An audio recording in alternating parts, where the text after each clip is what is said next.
Welcome to Hey, That's Me, a commentary podcast. I'm Patrick Connor. I am Brian Lynch. Patrick, what is this podcast you keep talking about? Oh my gosh, I talk about it so much. It's a podcast where we do audio commentaries on movies and TV shows with people who worked on them who never got a chance to do an audio commentary for them, Brian. You mean like a writer of a movie? Yeah. Or a director of a movie? Yeah. Crew members? Yeah. I only want to talk to someone who co-wrote a Muppet movie or I'm not doing it. Brian, I have great news for you because that's what today's episode is. Oh my gosh, who is it and what is it? And Brian, who am I? And why am I? Oh. And where am I? Well, okay, let's start again. It's Kirk Thatcher, who co-wrote Muppets Treasure Island, which we're doing today. Fantastic. Why is it? Because he's great. He has a lot of good Muppet stories. Who are you? Brian Lynch. Yay. What are you? A writer? I was a human. Oh, Father. Okay. And why are you? Can't answer that one, my guy. Where am I? That was the last one. You're at this apartment. Well, no, I'm in people's ears. Oh, that too. I guess probably most of the people who are listening are in apartments. I can't imagine that our fan base can afford houses. Oh, what about in the car?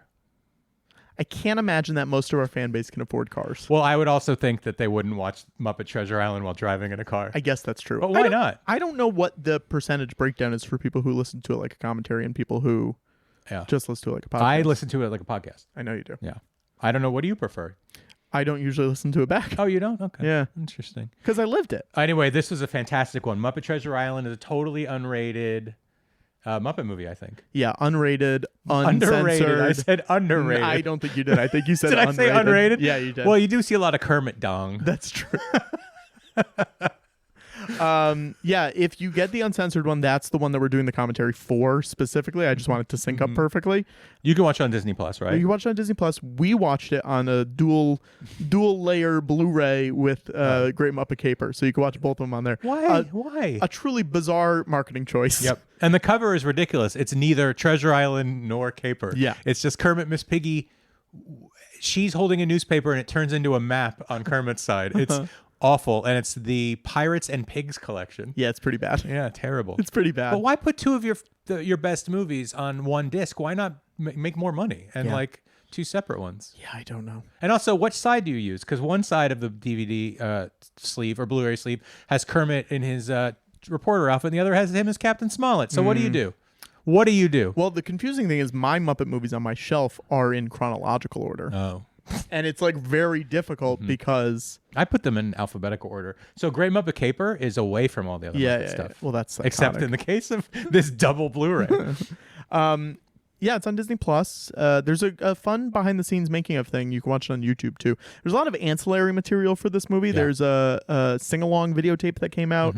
There's a CD-ROM, but it's like all new footage with, like, Frank Oz did a CD-ROM game. Like, if it's out there and you can find it, you should watch it, but most of it's on YouTube. But we didn't do commentaries for that. We just did it for the movie. Yes, and the movie's great. Kirk told so many funny stories, great stories. He's been in the business a long time. He's done so much cool stuff, and he talks about it, I think, a little bit of everything in this one. Yeah, Kirk, if you don't know him, creature designer, character designer, puppeteer, writer, director. Jim Henson protege. Jerry Jewell protege. Yes, worked on Return of the Jedi, Gremlins, Star Trek for a long time. He was an associate producer on some of the movies. He's also memorable for being in Star Trek. Yes, Leonard Nimoy assistant is in Star Trek 4. Yes, he's the one Leonard Nimoy knocks out on the bus. Punk on bus. And then he brings it back for Picard. He does the same character. He's also in Spider-Man Homecoming. Do you not remember this? In Spider-Man Homecoming? Zach Cherry do a flip scene. Oh, right on. There's a wow. man right next to him, yeah. and it's Kirk, and he's holding the boombox like he is in Star Trek. That's amazing. He's in Werewolf by Night. He's a big part of Werewolf by Night. Yeah, he's great in Werewolf by Night. If you haven't listened to the Werewolf by Night episode, go back and listen to that good. with Michael Giacchino. Yeah. So good our show is. It's good. It's good. That's Michael was great. Yeah, a real legend has worked on so many things. And was really open in this interview. I think you'll love it. I think the listeners will love it. We get some new dirt, some we tea. named a character. We named a character, and it's official for sure. Tough Pigs and Muppet Wiki listened to it. We name a character that up until now didn't have a name, and Kirk said it's definitely his name. Yeah, so it's official. And Kenny Durkin, when you make that toy, you better call it that name. Kenny Durkin, please make that toy. Make toys of me and Patrick too. This is a deep cut. Yeah. Kenny Durkin, a man who's currently 3D printing Muppet figure And statues. he drew a picture that I bought of all the Muppets. I love it so much. A good guy. Go check him out. The Durkin Workshop. Kirk, also a fan of Kenny Durkin. Yes. Yeah. And go check out Kirk's store because he's selling signed photos and signed posters and other stuff you can get through his website. And you can find out what conventions he's going to be at soon. Yeah. But go check it out because why don't you check it out? Odds are he's worked on something that you love. Yeah. He's worked on 80 things that Patrick and I love. All right. Here we go. We're going to start in 3, 2, 1, go. Muppet Treasure Island. Kirk Thatcher. There Brian we are. Lynch. Hey. Here we are. Hi, kids. Kirk, how did this come about? Well, so Christmas Carol had done really well. Yeah. And so we were saying, and I love the ideas of the Muppets being like an ensemble cast like Monty Python. To me, Muppets, even watching it as a kid, was like, well, it's Monty Python with puppets. Mm-hmm. So I loved Christmas Carol, but I thought, oh my God, it's so sweet and cute and charming. And I said, the Muppets are already charming and sweet. Can we do something fun and rollicking, like an adventure? So I pitched two things. A pirate movie. Mm-hmm. Because I thought nobody's made a really good pirate movie. That's my phone. I will turn it off. This is live. Who is it? Let's talk about it. Oh, it's Jim Henson. Oh, great. Oh, my gosh. Wow, Put amazing. him on real quick. So I pitched a pirate movie because I love pirate movies, and also King Arthur. Oh, cool. And so then I realized, though, because I was going to write it with Jerry Jewell. Yeah. Tim Curry was an amazing get. Like, he was like our number one choice. And Billy Connolly was my pitch for oh, wow. Billy Connolly's so good. Patrick and I were just He's so talking good in about- this. I've he got a knows how whole to work. story about Billy and him playing Billy Bones. But anyway, so I said, let's do something like a big comedy. There he is, Billy Connolly. Big rollicking, like crazy fun, more Muppety thing than like charming, warm, and fuzzy.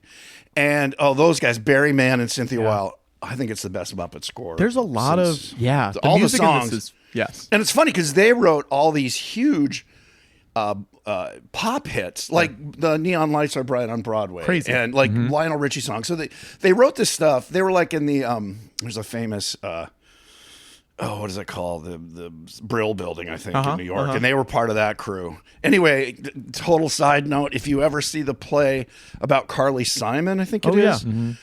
Called Beautiful, or it's a one word. So they're in it and they nailed their personalities. Oh, cool. Oh, wow. Yeah. So Barry was this big happy guy. He's like from New York, and he's like, oh, we're gonna write a crazy song.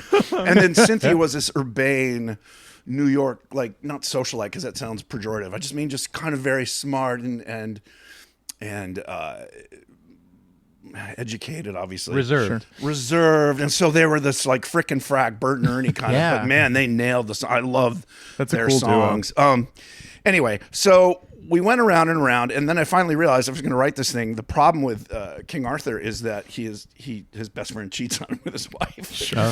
So I was like, well, we can create our own dragon thing, but Disney, the marketing people love the idea of taking a classic children's book. Now at this point, this story, Treasure Island, had been done like 12 to 13 times. And I'm like, let's make this crazy. So my pitch was, it starts as Treasure Island and becomes a Bob Hope, Bing Crosby road picture. Wow, yeah. And so the first draft that Jerry and I wrote started like Treasure Island. And by the time they get to the island, there were wild boars on it. And Miss Piggy was Benjamina, but there was a giant tiki. There I am. Hey, that's me. Look at that. Hey, that's me. I'm the middle guy, always in the middle. Yes. 3 great writers, though. Oh, thank you. Well, it's funny. So Jerry and I wrote this script, and it went through a few passes. And I don't know if it was Disney or who, development executives are always terrified of anything different. Sure. They're like, well, let's make it more. Let's bring in Jim Hart. All Jim Hart was doing at the time was taking classic stories and basically writing adaptations. So he essentially changed the second act to match the book more closely. Got it. With the relationship, because I thought the relationship with Long John and Jim was a little weird and kind of little problematic, maybe. Grooming. Yes, exactly. Yeah. Come, Jim, let me show you something. Yes. So I was a little nervous, but anyway, we didn't really interface. He just took it.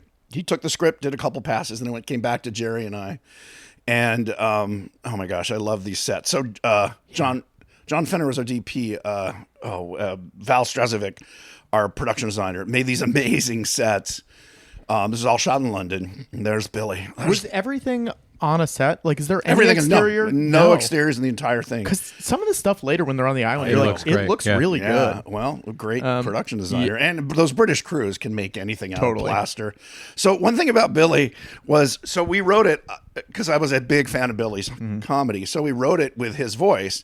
Jimmy, Jim, all that. So in the read-throughs, before we actually cast him, I would do Billy Bones in the cast read-throughs. Right. Yeah. And I did it like Billy, oh, hey, Jim, and, Jimmy, really Jim. good. Yeah. And I remember we had the first cast read-through with Billy, and one of the puppeteers who didn't know who he was came up to me and said, he sounds just like you. I said, that was intentional. I was doing his impression. Anyway, so he was a great get. And then Jen Saunders, a lot of people didn't recognize in this because French and Saunders hadn't, I don't know if it even come out yet.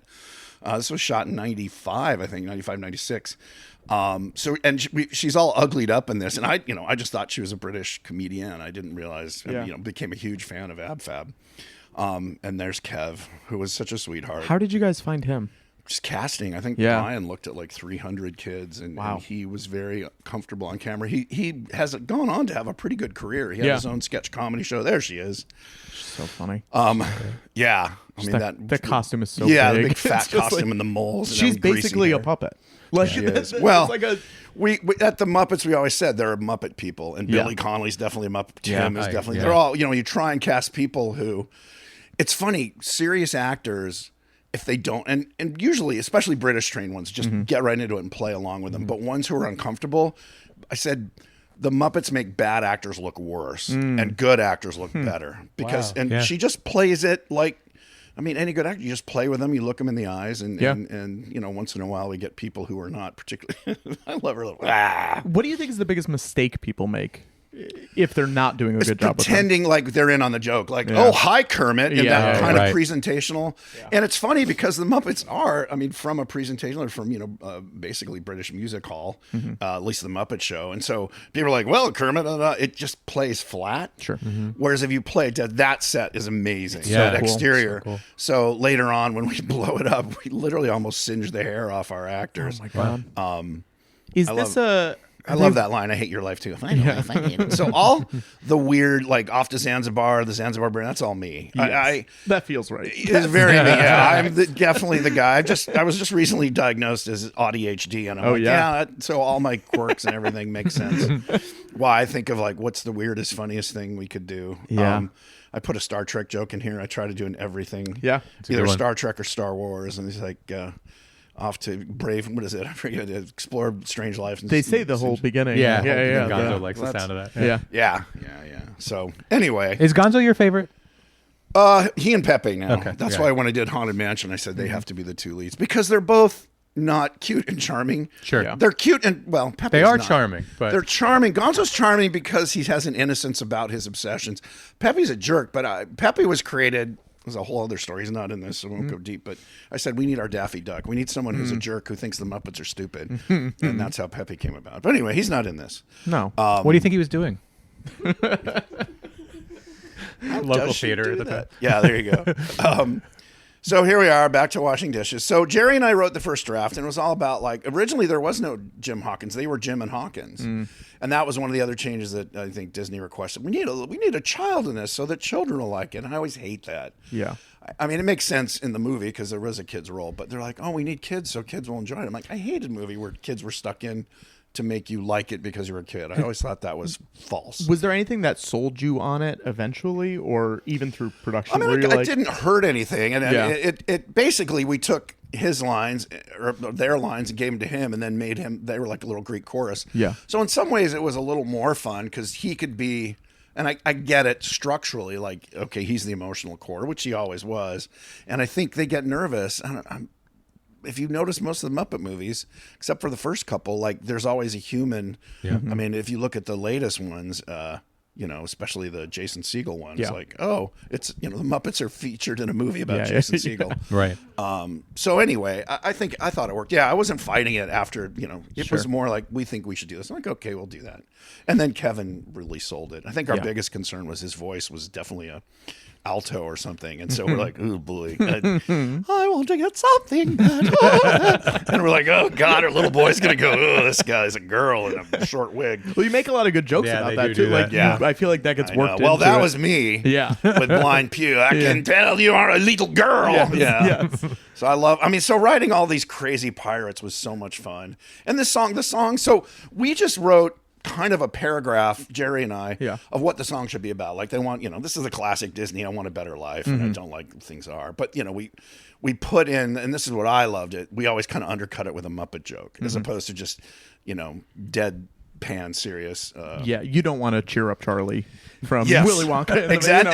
And that's where Christmas Carol is full of that. Yes, which sure. again, it works for that story, and I wanted more of a comedy. Yeah. So that's what we got, this crazy pirate comedy. And Well, it's nice that this movie has the tone where it can fit this, but it can also fit Cabin Fever. Cabin Fever, and that's- yeah. Cabin Fever was entirely Cabin Fever's mine. insane.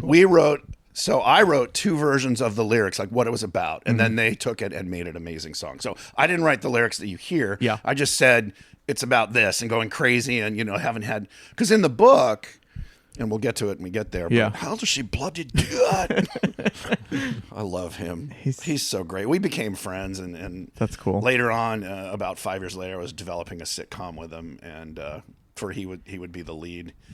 And he got I think he got an Oscar nomination, or a BAFTA at least, for Her Majesty Mrs. Brown. And Oh, wow. after spending like 2 months getting together with him every week at a place down in LA, just talking about it, and he was like, you know what? I don't want to do television. It's too much work. Sure. He was like, movies are great. You go and Blind Pew. This is Jerry Nelson, who was like the Muppets. He was the Phil Hartman of the Muppets. He was like the utility guy. You give him any character, any accent, and he would not only nail it, he would just make it funny as hell. And so Blind Pew's from the book, and so we said, well, let's just make him this insane, dragony, kind of like Uncle Deadly. I was going to ask if there was any world where this was just deadly. No, I don't remember, but I don't think so. I think Michael Frith did this great drawing. He's so sort cool of looking. deadly-like, and just this, dragony thing. A touch of dark crystal to him. Yeah. Yeah, well, that comes from the mouth. When I started designing puppets for Jim, which is how I started, he's always like, you got to have a puppet mouth. I mean, Bunsen's one of the weird ones, and Beaker's like a mechanical thing. Yeah. But Bunsen, very few puppets don't have that kind of beaky thing, so you tend to get, like the dark crystal-y. There's so many pirates in this that just like don't really show up in other stuff. There's Yeah. a bunch there of were- them in like We'd Haunted like them Mansion. to. Reuse them because And- they were great puppets. Yeah, But yeah. they were again, Michael Frith did these great designs. Yeah. And they're just kind of Muppety monsters without being specific monsters. A black dog was, I think, from Dog City. Yeah. Or did that? Oh, wow. Yeah, I think And there's a Black bunch of Dog like came from- Fraggle Rock ones too. Are there? Yeah. I don't even remember. Yeah. Fraggles, really? And not Fraggle specifically, but like style. here's a weird creature we found in the caves. Yeah, it's yeah, like yeah. that kind of guy. Yeah, yeah. Fraggle adjacent. Yeah. Like, I'm definitely not Fraggles.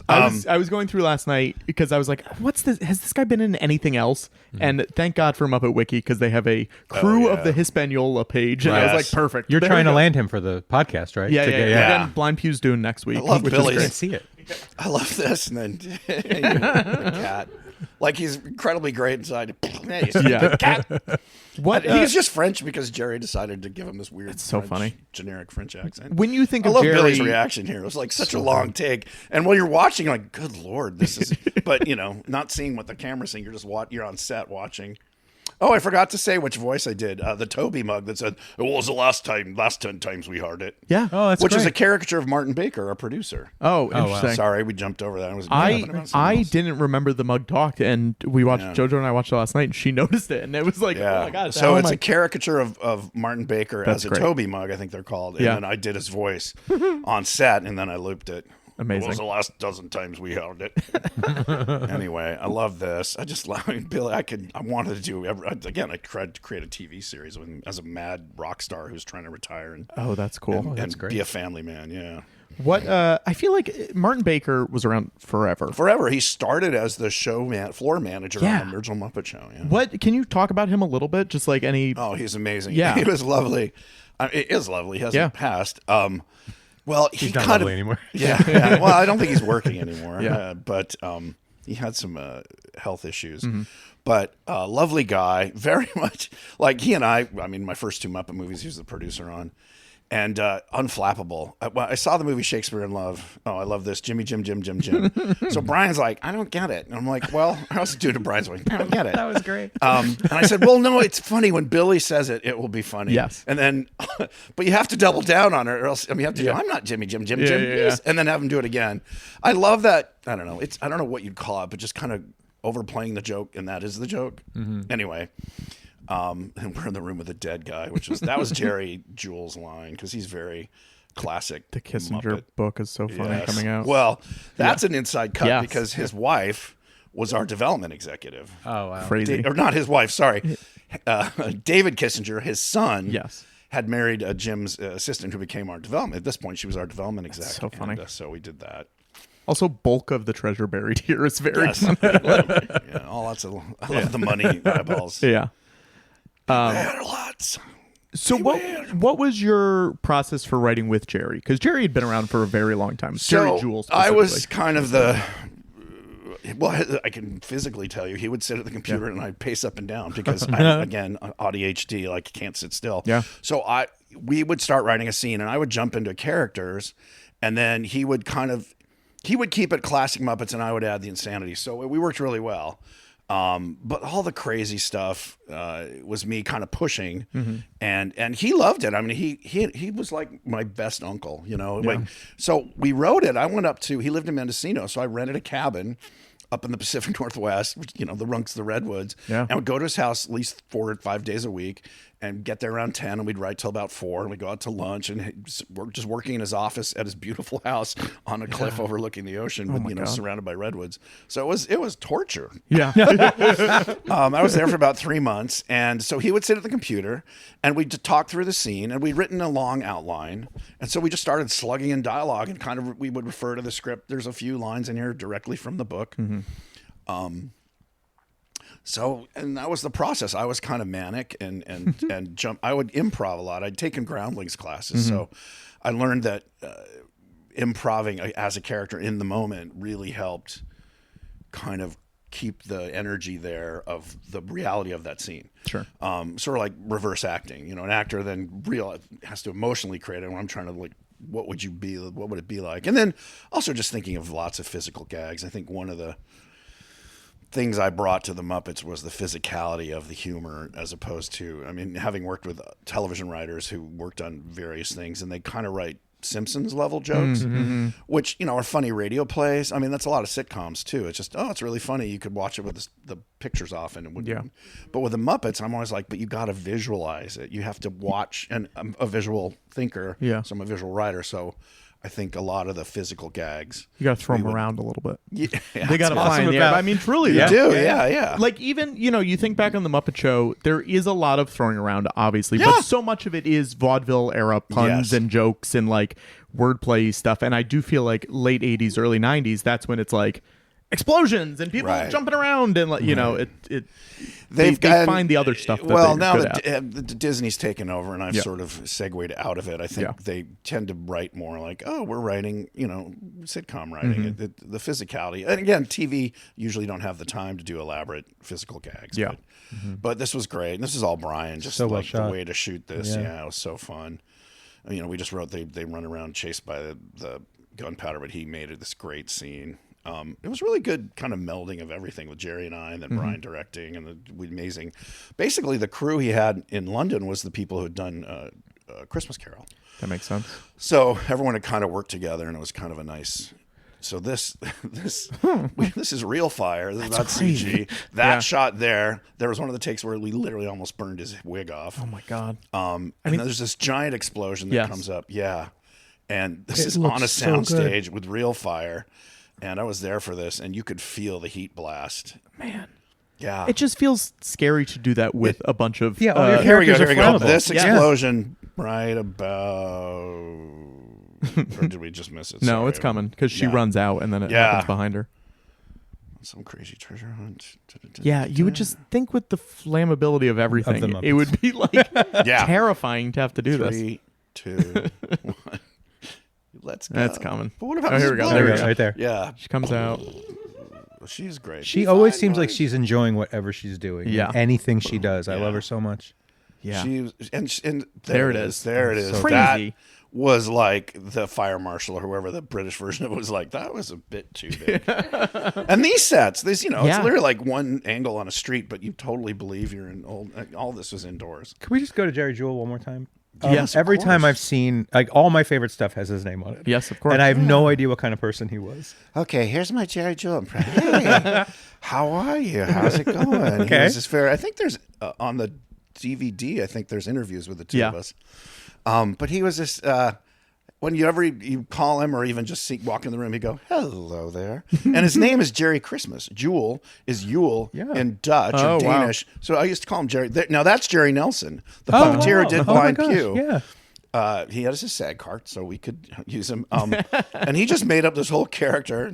Also, Long Nedry, that was a Jerry Jewell thing. I guess That's it's funny. a real place, the St. Lulu. This is Jerry being just silly. No beard, too. No beard, yeah, clean shave. He shaved for this. Of course, his rich half-wit son. So that was my pitch, that Mr. Bimbo and that Fozzie was literally a Nepo baby who had no idea about the real world. Oh, you don't say Mr. Bimbo was your idea? Really? No, I know. Shocking. I know. The most Kirk Everyone's idea. like, I know, yeah. Well, and Big It's Blue great. Wet Thing, because he didn't even know what the ocean was called. So I'm like, I remember Frank when he read the script and we were going to do the cast read through. He's like, I don't get Mr. Bimbo. I said, well, he's crazy. And he goes, well, we'll see if it gets a laugh.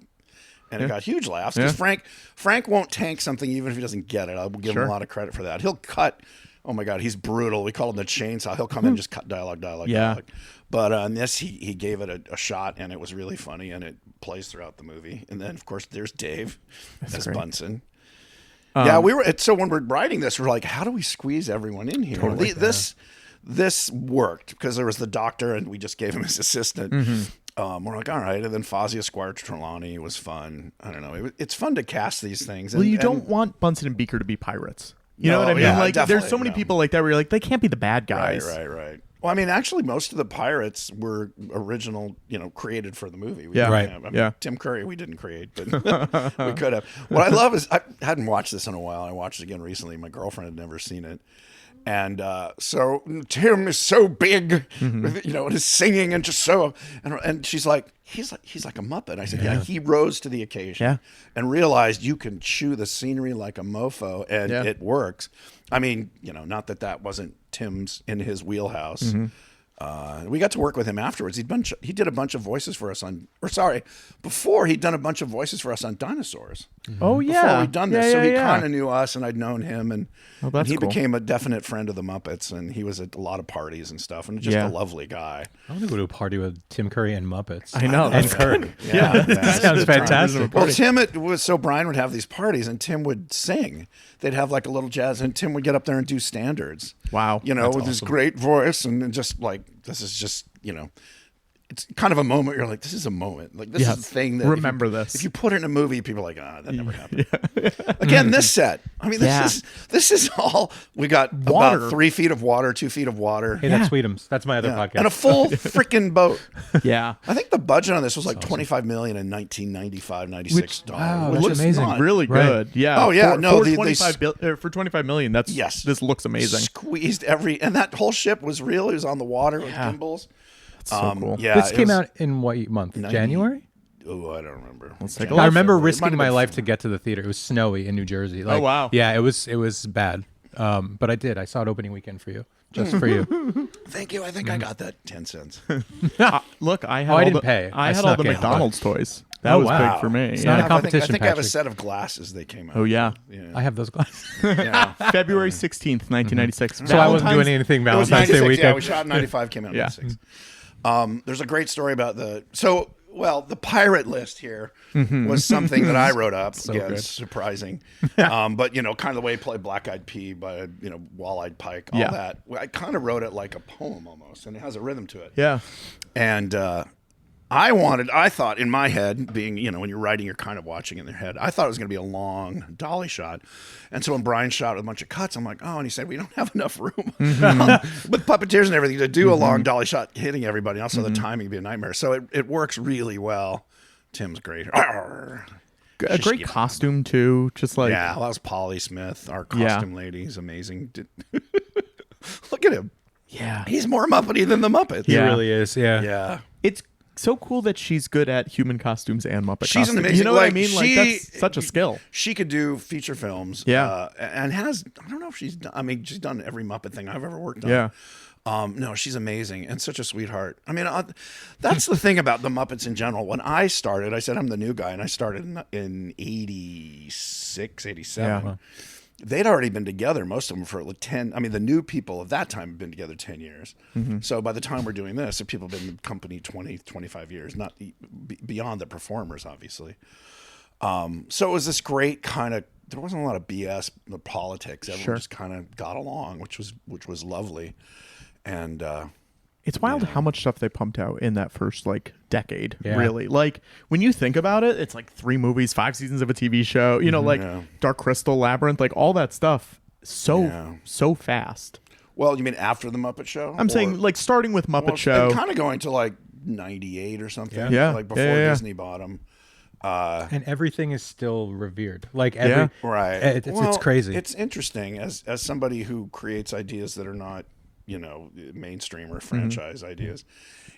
I mean, I get it. Jim was an outsider. He was never part of the cool kids. Yeah. He was this weirdo, and being someone who kind of carries on the tradition of here's a weird idea. The only thing that really got him on the map was the Muppet Show. Yeah. And that was only done because some guy in England, Lord, what's his name? Greg was like, all right, I'll pay for it. Brits like that kind of humor. And it's still much more popular in England than it is here. It's like I said, it's like The Simpsons in England. Like it was just everyone loves it. They use Muppet as an insult. You bloody Muppet. Yeah. But it's revered there, where here it's sort of like, oh yeah. I mean, it's kind of there with like, like the Smurfs and the Flintstones. Like, oh yeah, it was a fun show for kids. Yeah. So, and that's cultural. I could go on for an hour about the difference between British and American comedy. But so there's Tim with his one leg, which was a pain in the neck. He had to tie it up behind his. Wow. He was. Was there any green screen on it? No, it was all tied because up. you notice his pants are long. Yeah, and baggy, totally. So it looks so good, and he moves so well. That's like that was Tim sold that a cannibal. Look at those teeth. Show the grill. Yeah. Did you have any backup idea if he wouldn't do it? I wasn't involved in casting. Everyone would make suggestions. Like Billy Bones is the only person I said, like, if you can get Billy Connolly. And they were like, a few people knew, and the Brits did, but the Americans, no idea. Yeah. Was there any ever discussion about making him a Muppet? Like that character? No. Okay, it was always going to be. Well, I mean, maybe, but I think, again, even in the writing, I was like, we got to get Billy Connolly. Sure. Yeah. I'm just I Billy meant Bones. the Tim Curry. Oh, part. Tim, no, Yeah. that was always going to be okay. human. Yeah. Kind That of the was classic Scrooge part. Muppet formula is, who's the main actor and you're going to get him because they basically is Tim, they're surrounded by Muppets. And I think both Tim and Michael Caine have said, like, you're the only human in most of the scenes, so why would you say no? Right. We got a nice JP Gross cameo coming in on the carriage right here. Yep. You're a big JP Gross guy, Patrick. Huh? You're a big JP I love Gross JP guy. Gross. Yep. Oh, what a guy. Yep. He And looks great. Look at this. We had 4 horses I and know. a carriage all inside. There's of a the damn set. elephant later. I know. Yeah. It's crazy. Yeah, those are the big British sound stages. This was all out in Shepperton, Yeah. Shepherd's Bush. Just like the sky looks so good. I know. Like Giant side. Look how low you're tilting up. You're still on Yeah. sky. Yeah, you're still in Sky. Yeah. This guy was great. And the guy we had to fake you out. yes. Was character actor. Like, Ugh, look at him. I know. What a great face. Every like tertiary human in this movie is like great. all Well, that's- in.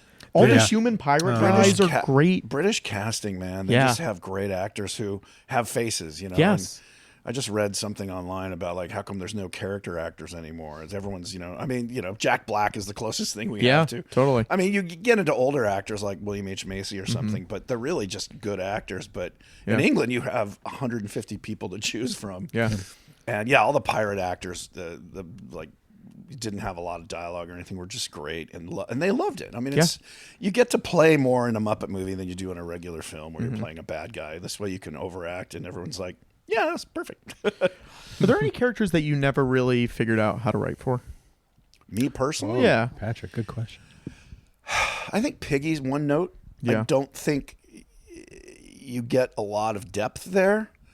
Also, because she's Benjamina was probably the most fun because she wasn't Miss Piggy. I mean, she was still Miss Piggy, but again, that's why I like writing the Muppets as an ensemble cast, again, like Python or I don't even know, almost like there's a British tradition called the Carry On movies, which if you know There's British. like 31 of Yeah. them. Oh my God. And yeah. so they have a group of like 7 actors, and they're kind of a type. Kenneth Williams, who's very Queenie and very British, and but he's always that kind of guy. So to me, if someone said, "Hey, you can run the Muppets," I'm like, "Great, we're going to do a Western, we're going to do a spy movie, I wrote a space movie a couple of years after this, which was basically what Seth MacFarlane did with the Star Wars parodies. Oh, interesting. Well, Star Wars, Star Trek. Anyway. The rats. So the rats were Jerry's idea, and then we just ran. So I came up with, we put the rat in Pirate. And then he had all these rat gags. That was his, like, that's the thing that made him giggle. Like, what can we do with the rats? What did you? I love Sam Eagle. My pitch for Sam for this was like, he's terrified of Kermit. He has demons we can't possibly fathom. You know, he's a boiling cauldron of anger, and it's Kermit. You know, and so I just love that he's like, I was paraphrasing. Yeah, exactly. That joke was like, or you all be hung. You know, it's like, I didn't say that, Mr. Earl. Well, I was paraphrasing. I think this is the most likable Sam Eagle has ever been. Yeah. I love him in this. Well, because again, he wasn't so one note. Right, Like we had one thing that Jerry taught me, besides what is the essence of every Muppet. I think one of the first things when we were writing was what is their core and it came from him. What's their core obsession? What do they want? Which is good for any character. But with Muppets, it's an obsession. You know, like Gonzo wants to be do the weirdest, craziest thing and push the envelope. Kermit just wants everything to happen smoothly. Right. You know, Fozzie, once you get him out of being a stand-up, then you can have fun with him here. Like he's insecure but sweet and good-natured. I mean, they're all pretty much good-natured.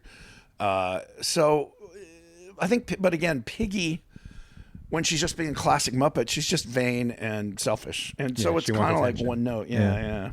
Wants attention. Did you have trouble writing Swedish Chef? Because he's the one that I bump on the most. Well, his dialogue is always easy. I hate it. Hurdy birdie. How do you do it? How do you write You it? hate trying to write it. We You just don't hate his Oh, dialogue. I love Swedish Chef. I just can't write it. Yeah. I never did it with Jim. So when I was working there, Jim hadn't done the Swedish Chef. I didn't. Okay. I don't think even on Muppets, the Jim Henson Hour, had he done it. Okay. So we would write it, kind of take English and turn it into mock Swedish. And then now Bill Beretta did him pretty much since I started doing stuff with the chef. And Bill would just kind of take it and do his own thing. It's just like, Okay. you know, you would hit the words like if it's, you know, we did a popcorn shrimp. Popcorn shrimp. So it's pretty easy. And then the puppeteer usually takes it from where you're kind of guiding. So it's a baseline, and then they add on to it. And just knowing the few words in English you have to, or, you know, semi-English you have to hit to make it make sense.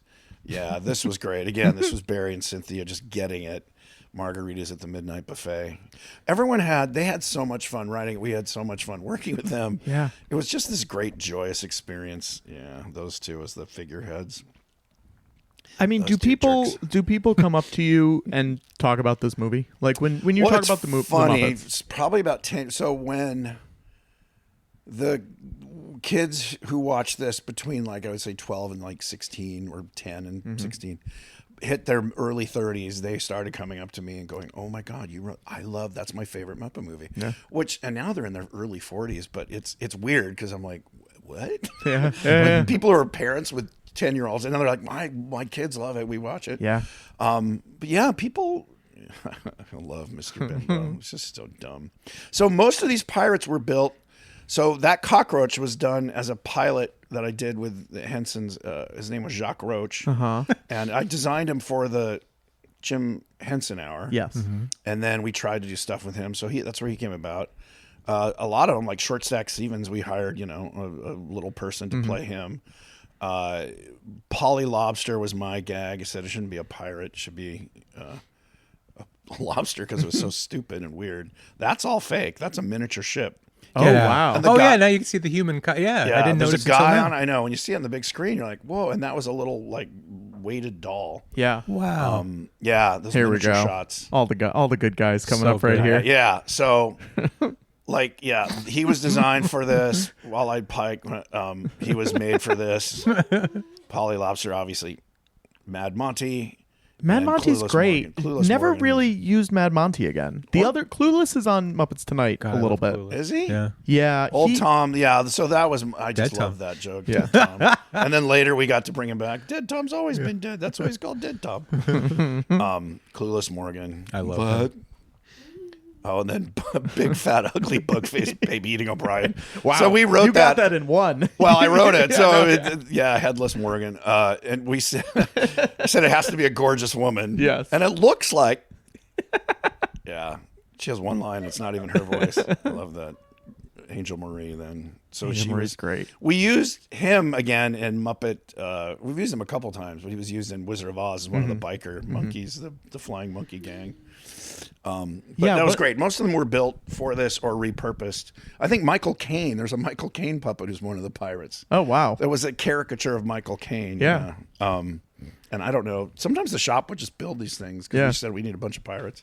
I really like the purple guy with the long face who sort of talks like he Does he have talks buck like teeth? this. Yes, he's got That's buck Michael teeth. Caine. That's That's the Michael that's Caine. the one? Michael Caine. Oh Point it wow. out, Oh, I Patrick. really like him. Yeah. Because he's in Wizard of Oz too. I think he's one of the biker guys. Yeah, too. we used most of the. I think all the, except for Sal.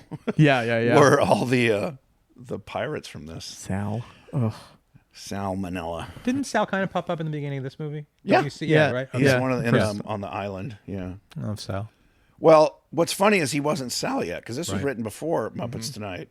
So he was this great monkey puppet that we turned into Sal. So some of them, were like you're seeing there before they were assigned roles. So did you guys basically just go from this straight to Muppets Tonight?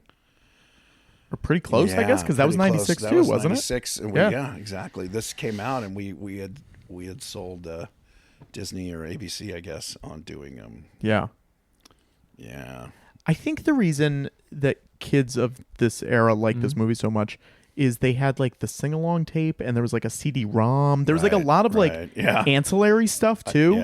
So I think it gets burned into your brain a lot. Well, this was fun too. The drinking, drinking in a Muppet movie. People can't die, people can't get shot. Yeah. And when one person dies, then we do say, "Oh my God, this is supposed to be a kids movie." And it was such a funny death. So, and that was Jerry saying we can't have him drinking. So we added this because I think in the book they toast to their voice. Sure. In the Muppet movie, they have champagne That is true. Right. with straws. That is true.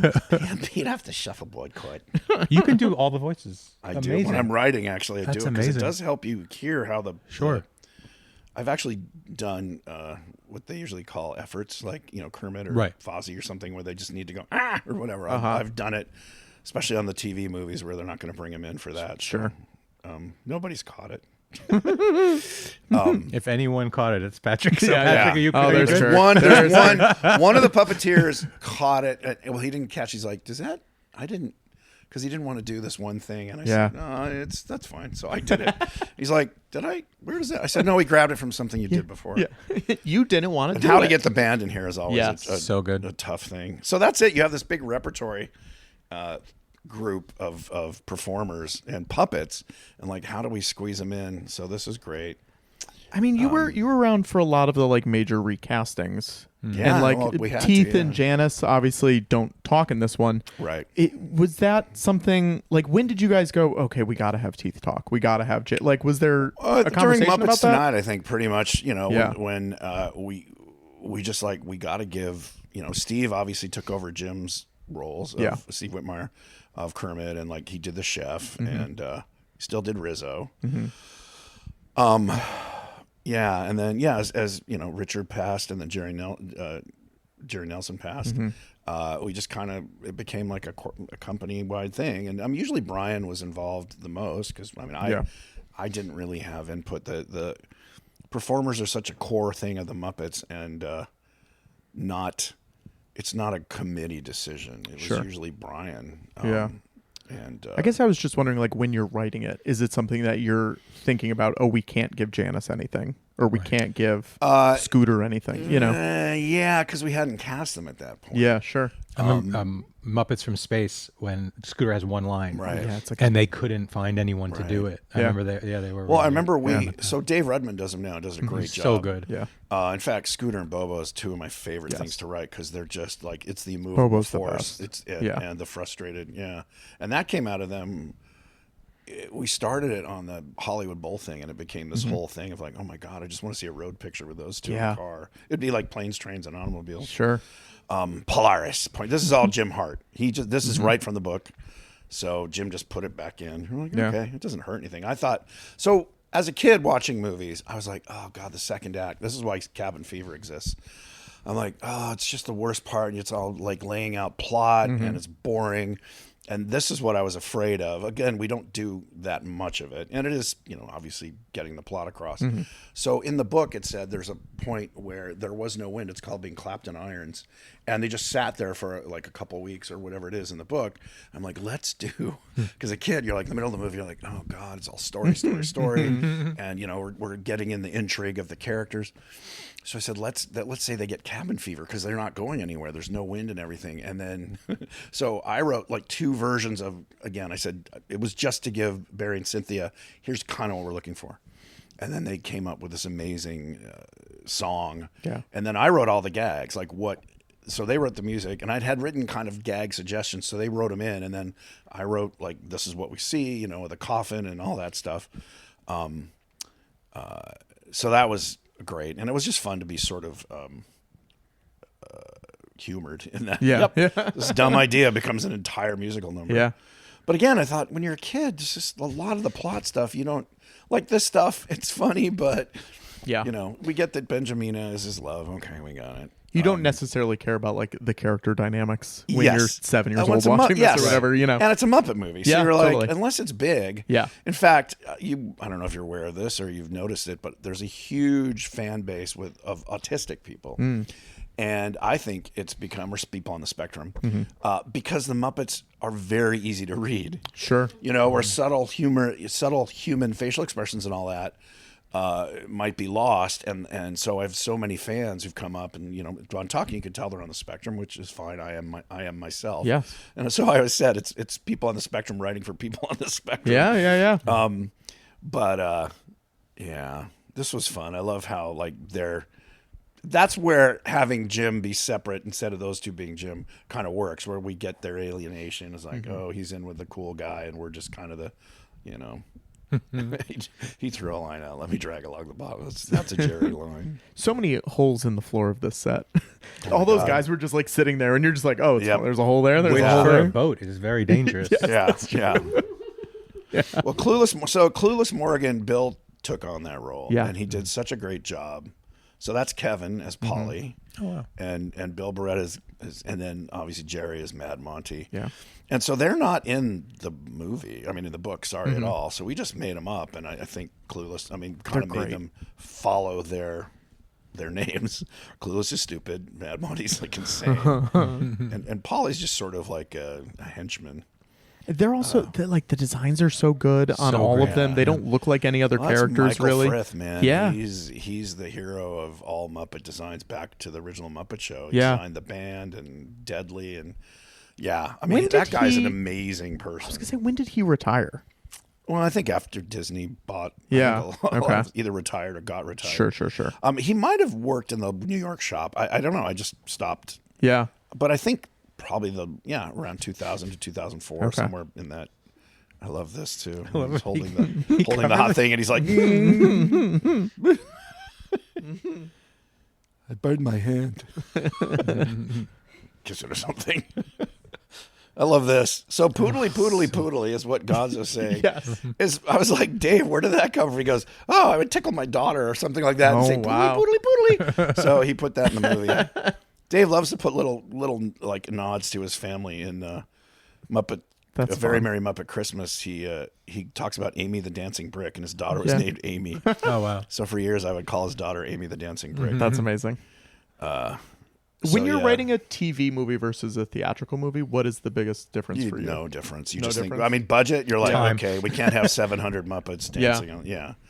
Yeah, it's usually, they always say, don't worry about that, just write a good movie. And so, actually, the only one I wrote was Haunted Mansion. They didn't let me write on the first three. Oh, I for some reason thought you wrote Very Merry, too. No. Oh, wow. I gave a lot of notes. And bad gags, but no, I didn't write until... I was like, geez, it's only been 5 movies, and I finally get to, and then it was co-write because you can't trust me with a story. It might get weird. Sorry. Am I bitter? Hold on. No, it's good. You're great. Oh yeah, very, very. Yeah, lime tastes like Gatorade. And I taste that bitterness. But it's part of being a writer. You've got to be somewhat of a misanthrope. Sure. That's why you sit in a dark room and make up stories about people. Lock up this treasure map. That's good. So good at the voices. Oh, It's thank you. Wow. Well, the thing I do with my Kermit that nobody does is Jim's voice. Because Jim, when Kermit was not excited like Miss Piggy, what are you doing? Yeah. He would be sort of like mellow Jim. Like Ernie really is just Jim. Right. Hey, Bird. Hey, Bird. Yeah. That's really Yeah. Frank and Jim just being Frank and Jim. Yeah. And Jim's kind of whimsical, warm sense of silliness. I think, and I didn't get to write when Jim was there. I was a gag guy. So Jim hired me and I started doing character designs and slowly became a gag guy on the Jim Henson Hour. And then we were working on Dinosaurs. I was designing those characters when he passed. So I never got to write with or anybody. I wasn't a writer at that point. Dinosaurs is where I got to start writing. So here it is, Cabin Fever. Yeah. I want to talk more about Jim once Cabin Fever's done, of course. Well, so we got to show it the respect it deserves. Yeah, thank you. The madness. Well, it's funny. We stopped the movie in the middle. And again, people were nervous. Like, isn't going to stop the movie? Like, yes, thank God. Yeah. Because it's been kind of boring at this point. We're all intrigued, and Kermit loves Piggy, and Long John is grooming Jim, and we're like, yes, plot. Let's do something just fun to kind of wake you up. So you can. And you have to go to the bathroom. This is a good time to go. When I was looking him up at Wiki, the man who has smoke coming out of his ears, the red guy, does not have a name. Oh, let's name him. According to Muppet Go ahead, Wiki. Kirk. What's his name? Wait. Did he have no eyes? He had eyes. He has eyes. Okay. He looks like a flattened animal, kind of, right? Yeah, a little bit. Oh, yes. With he's got like feathers on the side of his head. Yeah. Brian. Yeah. Brian? His name's Brian. Yeah. There it is. Brian. Okay, it's official. Jacques. Muppet Wiki. Kirk just said his name is Brian. Sure. Tough So pigs, all this. listen. So yeah. So we wrote all the. I wrote all the visuals for what was happening because Brian's like, I'm too busy directing this thing. You Yeah. want to write up the gags? I'm It like, does sure. look like Michael It Caine. is Now Michael that you're Caine, saying yeah. it, I'm like, It's Michael Caine, obviously yeah. that's Michael Caine. Yeah. That's amazing. Dr. Lee, my Volkswagen car. What was great was Barry would sing these like when he'd be on the piano plunking it out. And we wrote that they're in like total Carmen Miranda outfits, and the coffin pops up, and then it died. Ugh. I love the lizard guy. I don't know what his name is. What was nominated for Best Song this year that this didn't win? I don't know. Yeah. Oh, was it nominated? I don't think. No, I'm saying it should have been nominated. I mean, yeah, there should have been 5 songs from this that were Yeah, nominated. I think but every song in this. The opening. Well, and Hans Zimmer's score. Which is crazy. Like, maybe people have told me who are score fans, like they like this better than Pirates of the Caribbean. Yeah. Sure. Yeah. And I said, well, yeah, because we got him first. Look at that. Look how cool that is. The purple lizard guy is Spotted Dick. Spotted Dick, that's right. Yes. Spotted Dick, which is a British sausage. Yeah. I was talking about this guy, right? Oh, yeah. Yeah. His name is Red Fanged Pirate. That's what they There you call go. it. No, it's Brian. Brian. It's So- Brian. Brian, the Red Fang Pirate. Who runs that Wikipedia? I'll talk to him. Okay, Yeah, get I'll on talk it. to him. I love Bunsen and I don't know. Just so the puppet shop had blast with this Polly making all Yeah, this I'm sure. insane. And then mine was the gag was that they're down in prison. He's like, "What happened with that song? What song? What are you talking about?" He's like, "Cabin Fever." And they're like, "Oh no, Clueless has gone insane." So I remember Jerry and I talking like, "So wait, so is that all in Clueless's mind?" Yes. And we're like, "Oh, who knows? A great question. Who yeah. knows? It could be. It could have been funny his." if this whole movie's in Clueless's mind. Yeah. Oh, like St. Elsewhere. Yes. Exactly. And he wakes up. Oh boy, I'm never drinking that much rum again.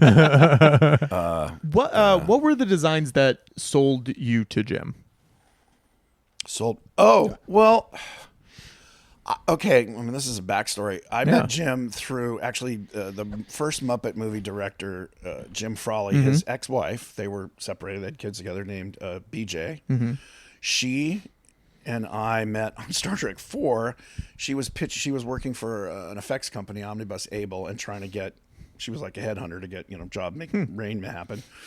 She and I met. We hit it off, and so I was friends with her for a couple of years, and I said, "Oh, I've got this. I had this show for a puppet, like creaturey sci-fi comedy thing." And she goes, "I'd love this, Jim Henson." I said, "Oh, I'd love to meet Jim Henson." I knew a bunch of people who worked with him on Dark Crystal because they came over and worked on Jedi. So she arranged a meeting. So I met Jim, and I sat down we had lunch at the Bel Air Hotel, and I went back to his room with he and his assistant and sat down with my portfolio and a couple of sculpts and just went through a bunch of drawings and all that. And he called me, actually, it's a funny story. 2 weeks later, my mom answers the phone. I was still living at home because I'd just done Star Trek. I'd done Star Trek 4, and I couldn't afford an apartment because the money was so low. So my mom answers the phone, and he goes, "Hi there, is Kirk there?" And she's like, "Yes, may I ask who's calling?" Because she thought I was a friend doing a funny voice. Yeah. He goes, "It's Jim Henson." She's like, "Okay, Jim Henson." Wow. And so she comes again because one of your friends on the phone saying it's Jim Henson. I said, "Oh, it probably is Jim Henson." She's like, "What?" I said, "Yeah, blah, blah, blah." So she was mortified. I said, "I don't think he could tell you were being arch." Yeah. Because my friends, they call him and talk and ask me, talk to me as Yoda or something. Sure. Is there? Yes, please.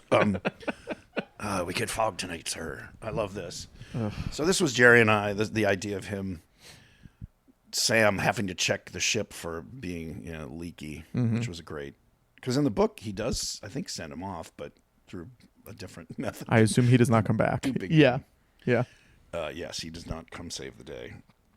So really the second act, and then the third act was all us. So there were a couple things we took from the book. So yeah, I think Jim Hart's major contributions were in the second act, laying in the classic story stuff.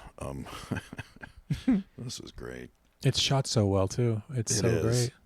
Yeah, Brian knows how to shoot puppets. I don't know why. Yeah. It must be genetic. Yeah. So I got to. So Jerry and I were on location. Well, we were in London for like the first 3 weeks of shooting. Okay.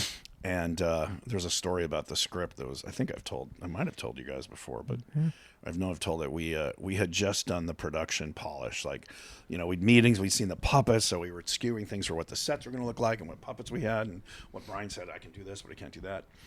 And it was an early version of Final Draft software, like version 2. And so we hit send and or save, and we're like, okay, let's just go through it for spelling errors. And as we're going through it, remember, I think I was running the computer this time.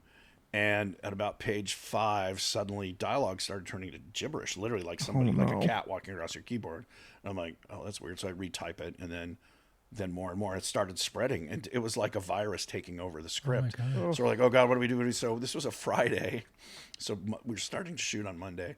This is Friday. We're just going to go out to everybody, and we're like, there's a problem. So we called LA because we were ahead, so they were still in the office. We're like, we've got a big problem. Our script, your software is eating our script.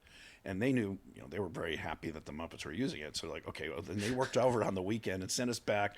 And they said we was like 24 hours the next morning because it was there, what is it, 8 hours difference. Sure, yeah, So it was like noon, lunchtime, early morning.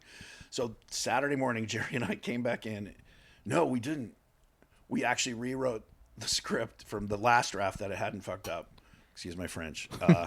From memory, we rewrote the entire thing. God. We thought if we come in the next day, so we worked till midnight. Yeah. Rewrote the script.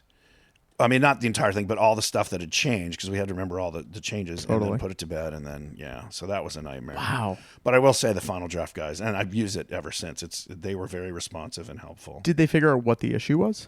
It was they didn't tell us. It was a software thing. We didn't know. And again, it was early days. Yeah. But, shout out to Final Draft. Any of the rewrite that you had to do, was it better? Was there any we came up with that joke because of this mess? I think most of it was trying to remember what we did. Right. I don't know. A line might have changed, instead of filled with starfish, my pants are overflowing with starfish. I don't know. Right. You and your hobbies.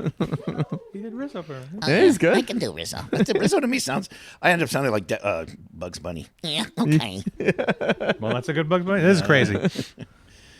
What are the franchises that you haven't worked on that you'd like to work on? Patrick, great question. Because you've hit so many of the major ones. I know, crazy. it's weird. You would think I'd be much richer than I am. And here I am in your apartment doing a podcast. I'm doing the same thing, for man. free. It's fun. Wait, you're rich? Very. Yeah. Very. Very better than wealthy. me. Geez. Star Trek, Star Wars, Gremlins, Muppets. Marvel, Anything? too. Oh, Marvel, yeah, a little bit. I would I had a pitch for a whole Marvel thing with the Muppets, which, again, the Muppet people are like, well, we don't want to do that. And the Marvel people are like, that's awesome. Yeah, that tracks. I would love to see that. I know. Yeah. I don't. Well, look, they're very nice people Yeah. at Disney. Disney as a corporation is terrible. Yes, And I'm not, oh no, they're not going to hire me again. Boo-hoo. Yeah. No, the Nazis wouldn't have me in their party anymore. No, they just That was treat Kirk Thatcher. It was not. That was Gremlins? Patrick Cotton talking about. No, again, it's a corporate culture really more than, but their business affairs are monsters. That's really who just like screw you. I don't think your time with the Muppets is up. Do you? Yes. Okay, well, absolutely. moving on then. Yeah. I mean, they haven't. Look, they just did a series. They didn't even ask me if I was available. I mean, Yeah. bikini. So You never know. You don't. well, maybe they'll dump them. Although I'm told that the new series might get picked up, so Sure. I doubt they will hire me. I probably said too many things about not liking Disney. They don't listen to this. Yeah. Fine. Well, but people say, why do you want to say just the same reason Frank Oz doesn't? Just but he's rich, I'm not. So. If the Disney business affairs people have gotten 54 minutes into this podcast, more power to them. More power to them. Well, I'm not the first person to say they're terrible. Yes. But not Brian. terrible to work with. It's weird because like somebody was an ex Disney business affair, and they're a really nice person. They said, no, and I asked them, and they said, no, that's just sort of the mandate. Is like get everyone to work for free forever. Yeah.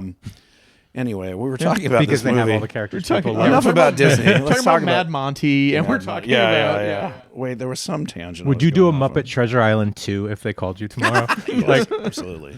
Well, I said I wrote a space movie. I was working on a Western. Jerry and I, the last idea Jerry and I were doing was a Muppet Western. Oh, wow. That's It was amazing. based on an actual movie, but the idea was Kermit becomes sheriff through accidents of a town, but he won't use guns, and it's a town overrun by bad guys. So how does he has to be clever? And I'm like, fun. it's such a perfect Muppet setup. Like this, you could have all the townspeople be these crazy Muppets and actors. Sort of Home Alone too. Home Alone. Well, he could recruit the where Muppets. it's just though, like to Yeah, a help little him. bit. Yeah, the yeah, big he's- showdown in the third act was going to be how they out clever a gang of Perfect. bad guys Yeah. without using guns. How far did you get with that? He and I worked on the idea, just talking about it, and started doing a little research. And then let's see. Then this was after Star Gonzos, which became Muppets from Space. And then he Star just Gonzos kind is of got, much better. I think that was such a bad, it was such a bad experience for him. He stopped working with the Muppets. Sure. Not like, screw you guys. He's just like, no, I want to do my own thing. Yeah. Right. Well, that script was butchered. He wrote this lovely little movie, and it turned into this. I think 17 or 18 writers were on the WGA list of like, do you want your name on this? Wow. Yeah, it was a clusterfoo. Well, because you had another space movie too. I wrote one called Muppets in Space, Yes. which was exactly that. Wasn't there were cups or glasses like somebody had made The jelly tie-ins, glasses. Do you know about tie-ins this? from it? Yeah. Oh, there was We'll have to get them for you. Yeah, it was for a jelly company, and it's the only thing That it exists. says like Oh, wow. Muppets in Space on it, and they're What's like, the artwork? I'll show it to you right now. Can you This tell is- us a tiny bit about what it was? Yeah. about? Yeah, well, essentially, it's like 300 years in the future, and I mean, this could be a whole other podcast, but Well, yeah. the short version is the Muppets are janitors on the Enterprise. It's called the Impressive, and it comes across this alien ship. Oh, so it's just generic. It's just Yeah, generic, I got but you. it came That's out funny. at the same time as Muppets from Space. Oh, so maybe. Well, Yeah. so originally they were going to call it Muppets in Space. I said, well, you can't. They're not. That's a lie. Yeah. So they literally went because they took my title. I said, well, you can't call it that, and they go. I said, you're going to do it. Call it Muppets from Space, but it gives away the ending. And they're like, okay, and then they did it. So I'm like, all right.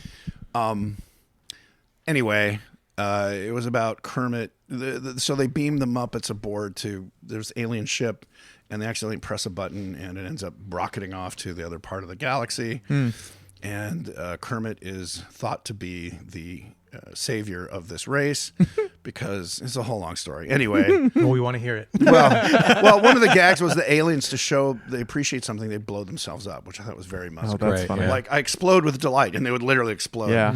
And so, it was a whole thing. But I will say they stole my gag for the ending for Galaxy Quest because Katzenberg was part of Disney and DreamWorks. And the end of the movie, there was a button that was a throwaway gag at the beginning. Was there's a button, you press it, you go back 30 seconds in time. And so we did it like two or three times to figure out what was going on. And at the end of the movie, Kermit remembers it, and because they blow up the Earth. That's literally. That's the I know. same idea. It's the same idea. Wow. I know. So We got to do a live reading of that Muppets in Space script, Kirk. yeah, I guess Come I don't on. know. Right now. Technically, Who I owns guess that? the Henson Company owns Yeah. it, but Disney owns the Muppet. I don't know. I mean, a live reading of it. I don't know what they're going to do. Season to we're not making money on Yeah. it. I would love to. All right, let's talk about I it. can do most of the voices. Yeah. I want 10,000. Do a radio show. There you go. Yeah, do a staged reading of it. Yeah. Yeah. Or do you want to do it on live I don't on know. George Lucas the talk show. Yeah. typewriter. Oh yeah, nice typewriter. Do whatever. I wonder if you promote it though, or they go, you can't do. I don't know. Well, that's why I you think don't. you should That's do why it. you don't promote it. Well, no, you. Well, no, you you can just say still do it. we're doing a live reading of something that's very cool. Here's a Right. cool a cast. Muppet Space movie. Yeah, that yeah. Was never made. I Yeah. guess, yeah. Anyway, here we go. Here so we this go. is Tim loving this. Yes, I'm sure. I love that. I think that line, downstage boys. That's my only number. Yeah. That's an improv. Oh, great. Oh wow. Great. And again, another amazing song by Barry and Cynthia. Yeah. And there's All- Tom. And all I see is Michael Caine now, Michael Caine, yeah. Spotted Dick. What? I would have been. Yeah, this is great. And again, they just nailed the characters and everything. There's a quote on the Mad Monty wiki page where Jerry's like, "I never really figured out my hook for Mad Monty," Oh. and He didn't. yeah, yeah. But I mean, it didn't. Look, Mad Monty was sort of a gag. He's just nuts. Yeah, totally. And angry, like just I want to blow things up. But Yeah. he didn't have a lot. I mean, Clueless was great because he's just dumb, and you Yes. know it's Dumb and Dumber. Again, they weren't deeply developed characters with backstories, Mm-hmm. and it didn't really need to be. They were, funny pirates. yeah. What are your Jerry Nelson memories? Oh, Jerry was the. Seems cool like guy. a cool dude. He was Like, cool. He smoked cigarettes. He played Yeah. guitar. He was like an old country singer. I mean, he'd done country Mm-hmm. music. He and I weren't close until he had health issues, Mm-hmm. and I would still work with him. And I think I don't know. It's suddenly he was a friend, and he would wish me happy birthday, and Yeah. become friendly. And I don't know if he kind of had a complicated life from what I could tell. Mm-hmm. And he was kind of keep to himself. Like he wouldn't hang. Like Dave Goelz was a big goofball, and he and Yeah. I. Well, none of the puppeteers and I beginning. I remember Dave when I directed my first movie. He's like, "Wow, I just thought you were just a goofball, and I didn't really get you, but you're really good at directing." And he became my biggest supporter, which I Yeah. still Okay, appreciate. is that? Wow. But he and I, that is a whole long story. Jim took us on a cruise, like eight of us, and Dave was there, and I was there, and I just thought, this guy doesn't like me. yeah. And then a few years later, Dave was like, "Yeah, you were just me. I didn't like myself. I didn't like. You were just a goofball, And then he said he got married and had kids, and he kind of. I'm not saying he was a jerk at all. Yeah. It's just we kind of. I think we're trying to occupy the same space. Sure. And so I just thought, well, he doesn't like me. Whatever. I don't have to be liked by everybody. Jim Yeah. liked me, and that was important. Yeah, yeah, yeah. But we got along. It just wasn't super warm and fuzzy. But then it completely flipped around, and he's, like I said, my biggest supporter. And would say you're doing a great job, and that was great. I mean, you gave Gonzo some of his best stuff too. Sure. Well, I try. I Yeah. love Gonzo. I love the weirdos. I mean, again, Kermit is sort of like. It's interesting. Kermit's in some ways the easiest to write, but also the hardest because. Piggy frustrates him. Everyone else kind of. I mean, he's a guy who most of the time is like, "You guys, what are you doing? You got to Yeah, stop he that." wants order. So yeah, he's a reactor. So I think in the first movie, when he gets to act, he actually has a purpose and everything. It resonates so strongly with people. Whereas later, he was more like, in this, he's not, he's being the voice of morality and logic, but reason. And that's kind of what he is in the Muppets.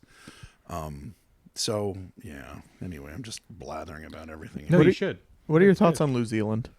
I love New Zealand. Yeah. He's my I always guy. wanted. So I wanted to do. Did you ever see? It was a movie with Will Ferrell and Mark Wahlberg where you meet Will Ferrell's wife and she's Yes, this hot the other actress. guys. Yes, yes, yes. And he's Eva like the old Eva ball and chain. Mendes, yeah. Yeah, Eva Mendes. I wanted to do that with Lou way before that movie. I said, I want to, when we were doing Muppets Tonight, very I said, funny. I want to go to Lou Zealand's house and he's got this stunning wife who thinks he's like, amazing. And he's like, yeah, you a ball and chain won't feed my fish.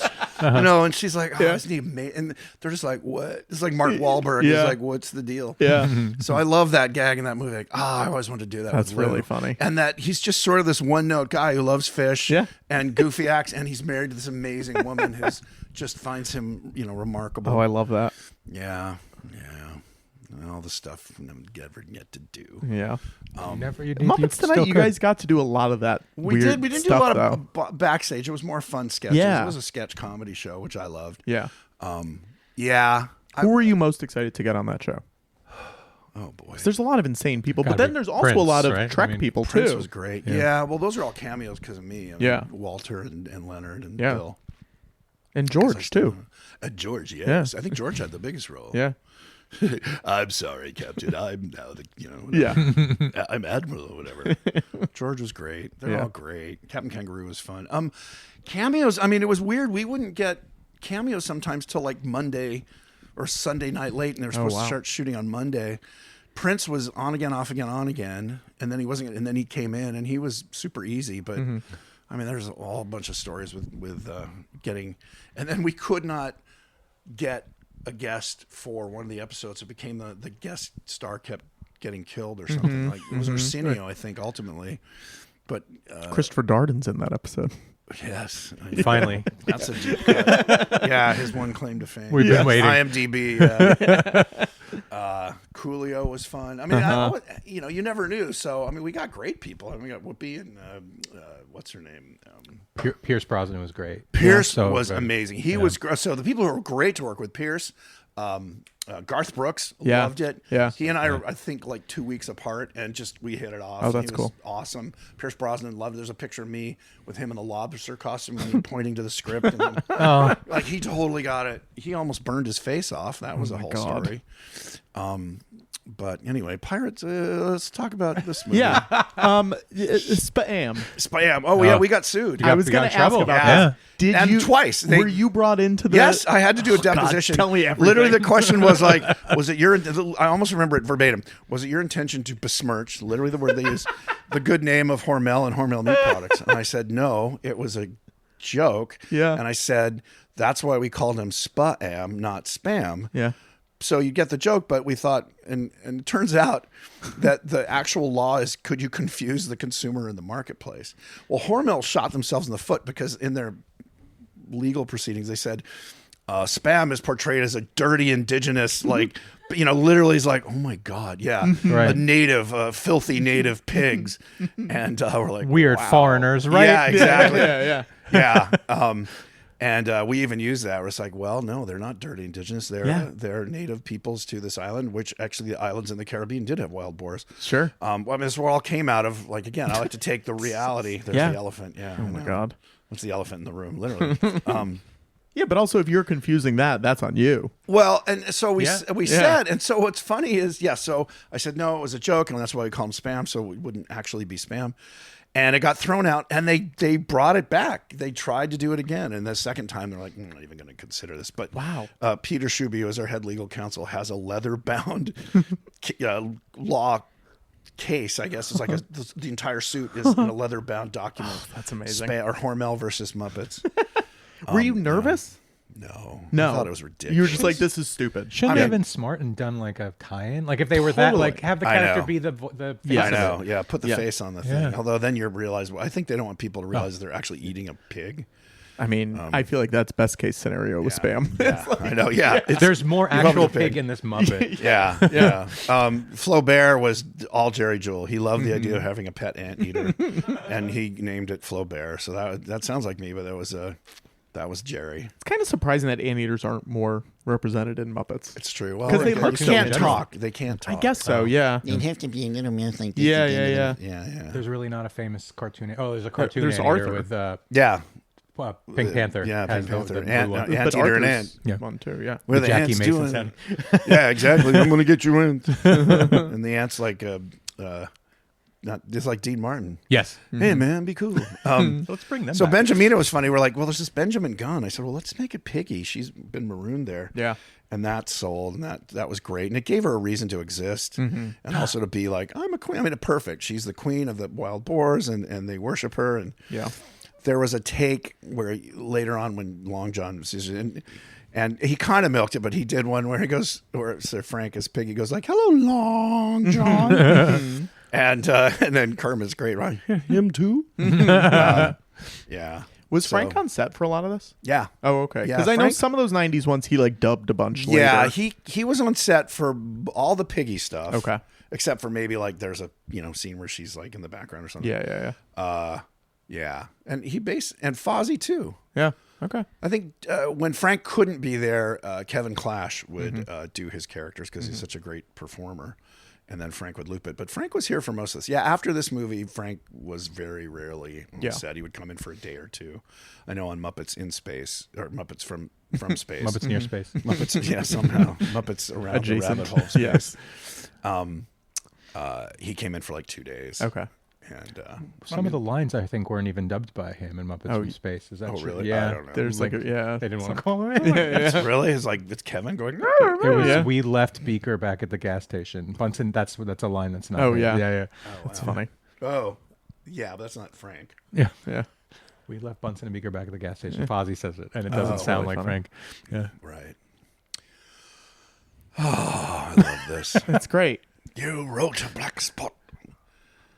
Have you stepped in and puppeteered at all for stuff? I just did a couple of backgrounds. I needed a bunch of characters, but not Yeah. on this. Yeah, very rarely. Yeah. It's harder than it looks, and you know what? It's weird. All the performers want to be directors and writers. I don't want to be a puppeteer. Yeah. It's brutal. But it feels like you would like it. I done it on Gremlins. Like I did it Yeah. when you have a lot of dialogue and you can buy madness. I did puppeteering on Gremlins 1 and 2 Yeah. and did voices. There he is. We had to figure him in somehow. He's got the pig nose. Is the best. Literally the joke. So yeah, smart. it's great. That's what I think that was. We got to get him in here. I said, well, just put a pig nose on him. Like just an obvious, how else do you think? Yeah. That was one of the things Frank Oz said that Jerry obviously lived by was like, call out the truth. Yeah. Like that's what's funny about it. They're always breaking the fourth wall, which a lot of development execs hate. Oh, you're breaking the fourth wall. It's a Muppet movie. Yes, Right. that's kind of the whole That's thing, the guys. whole thing. Yeah. Yeah, but you're breaking the reality of the character situation. Like then you go do soap operas. Yeah. Yeah. Some of the best Muppet gags are literally that. Yeah. Yeah, well, we're standing in the room with the dead guy. It's supposed to be a kid's picture. I mean, that's here we go. Oh, I love this. This was all me, obviously. Tig Tom's dead.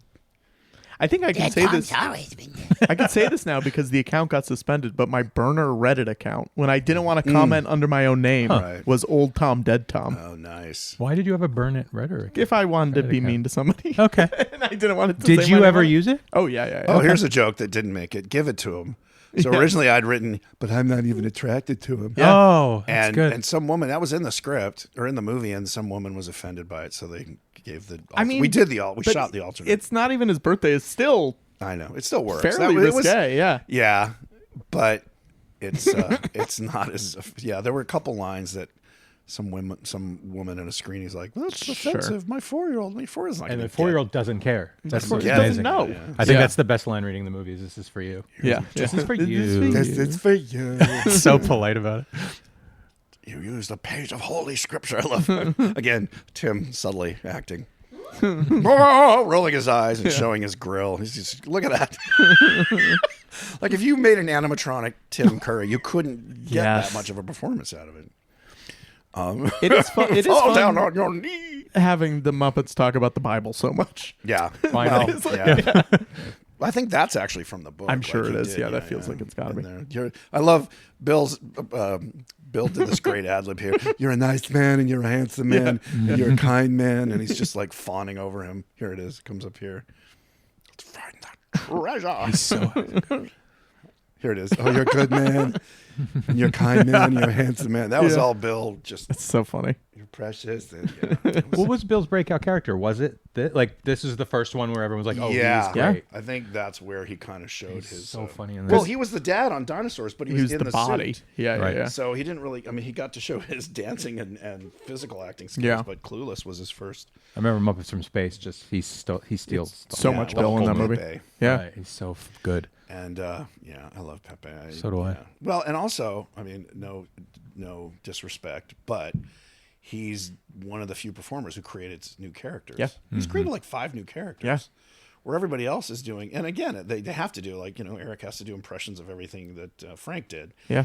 But Bill's just a character machine. And has like taken over a bunch and like made them pretty his seamless. own. Well, you yeah, know? exactly. Taking over But characters. it's just impressive that he could do but he's both. created yeah. new Bobo, characters. Yeah. Which Johnny Fiamma, I said, Johnny Fiamma, Pepe, Bobo. Yeah. And I said back in the day, like, we need to like get new characters.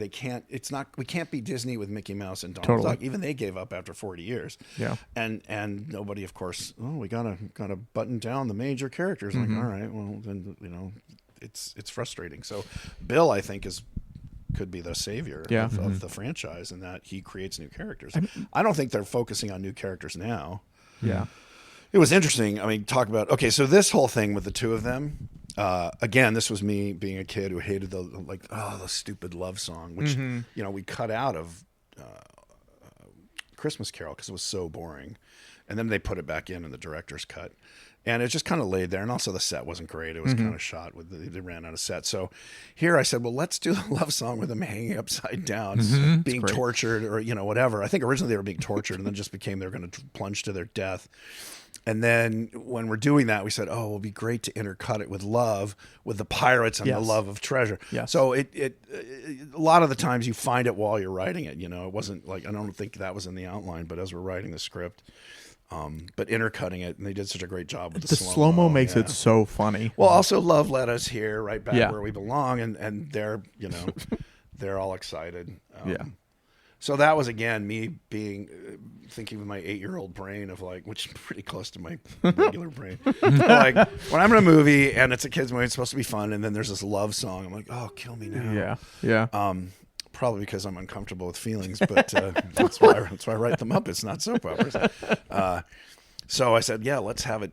And so somebody asked me, like, was it hard for them to puppet upside down? No, I said they just laid on a board with their arm, like, they just had to bring it up to get the blood out of it. Some of it I assume is radio controlled too, though, like the the wide shots or whatever. That's RC, okay. Of course. Yeah, but for the close-ups. Did you steal anything from the set? Ooh. I didn't. You know what? I have friends who have puppets and have props. Yeah. All the way back from Jedi and Star Trek. I never stole because I'm like, well, they're going to catch you and put me in jail. So, my parents raised me as a moral person. So I would go to the prop store and they have freaking Gonzo from Muppets from Space and RC Gonzo. They're auctioning off. I'm like, how did you get that? And they're like, we can't tell you. Yeah. And I'm like, gee, and Muppet dinosaurs, they're dinosaur skins and heads. Yeah. I'm like, God, I wish I had. I could buy a nicer house. I know.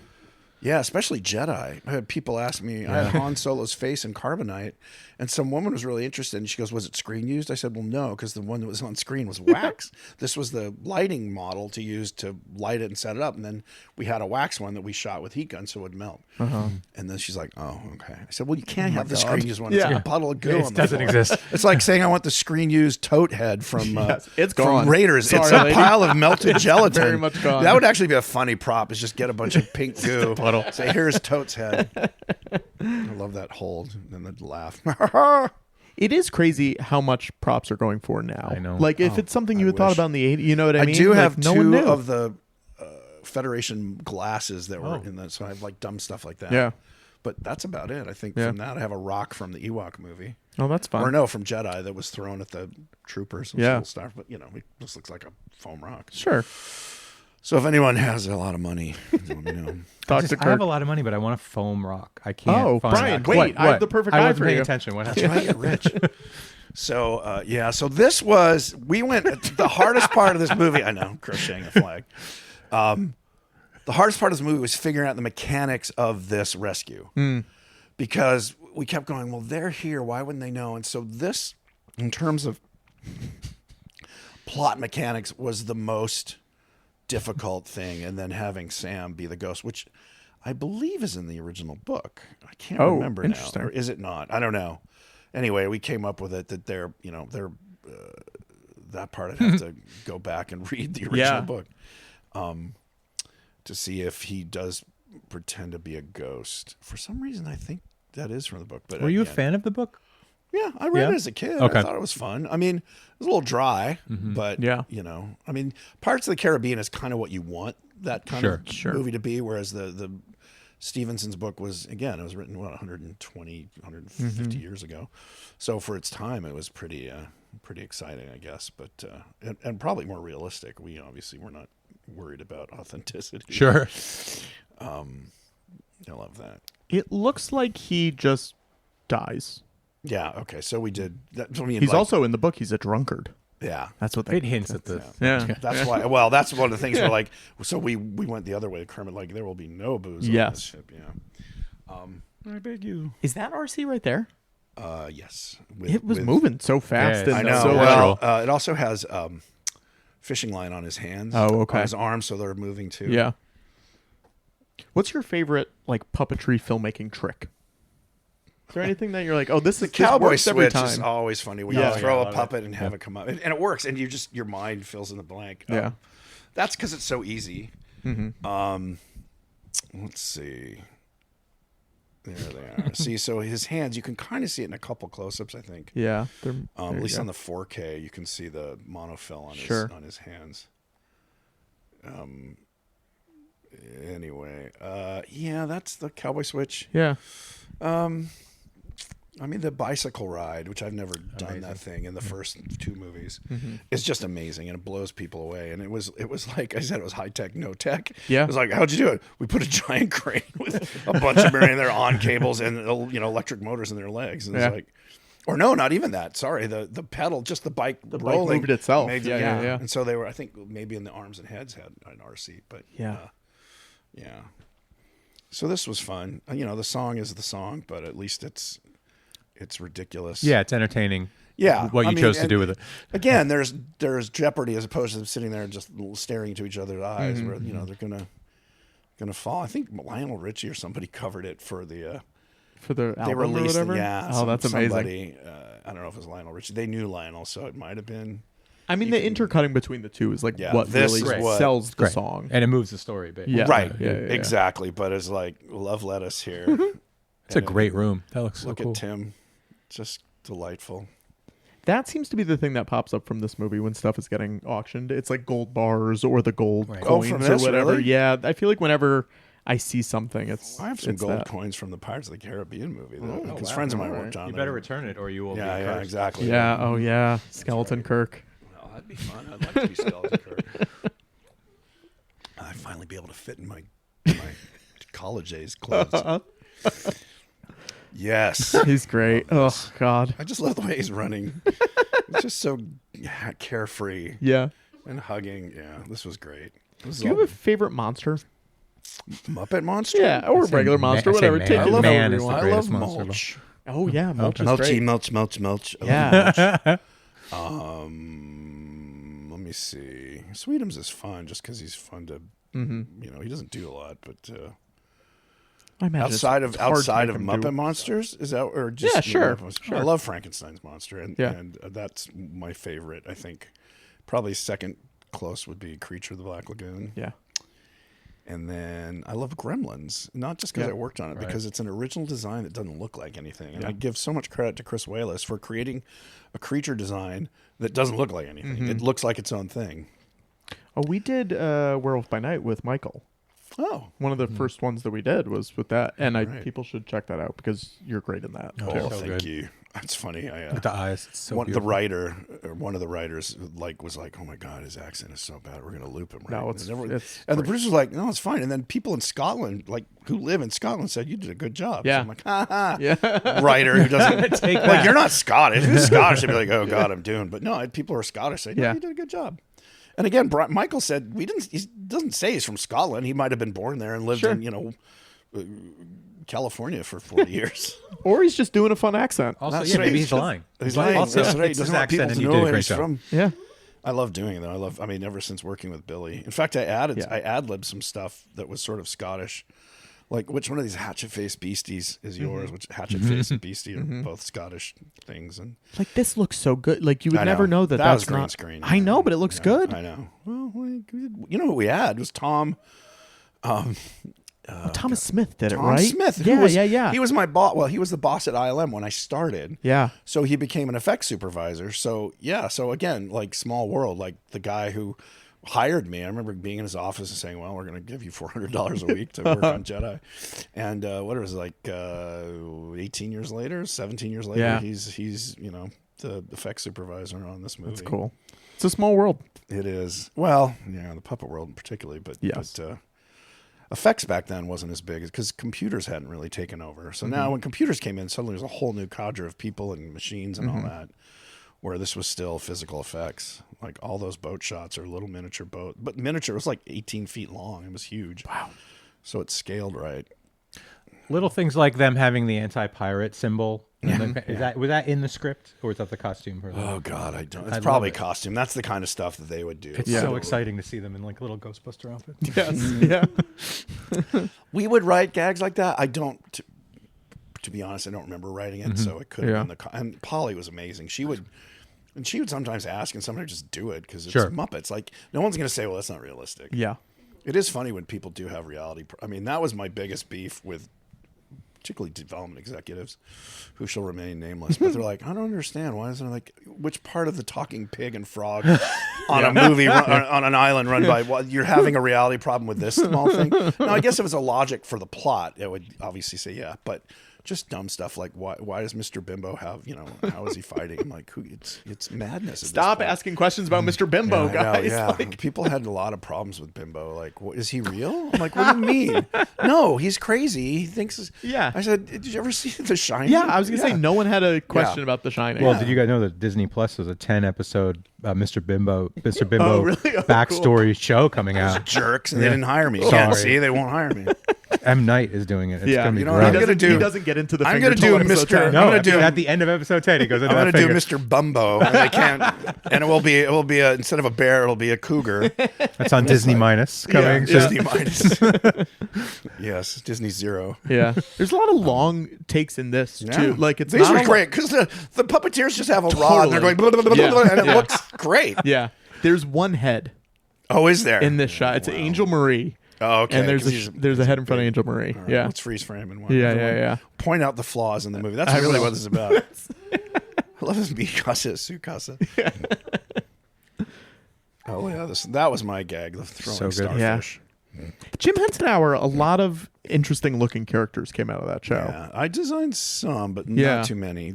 Actually, like Clifford, those were stuff from Jim Henson Hour. Yeah, no, I actually designed a bunch of them. Yeah, that's what I besides.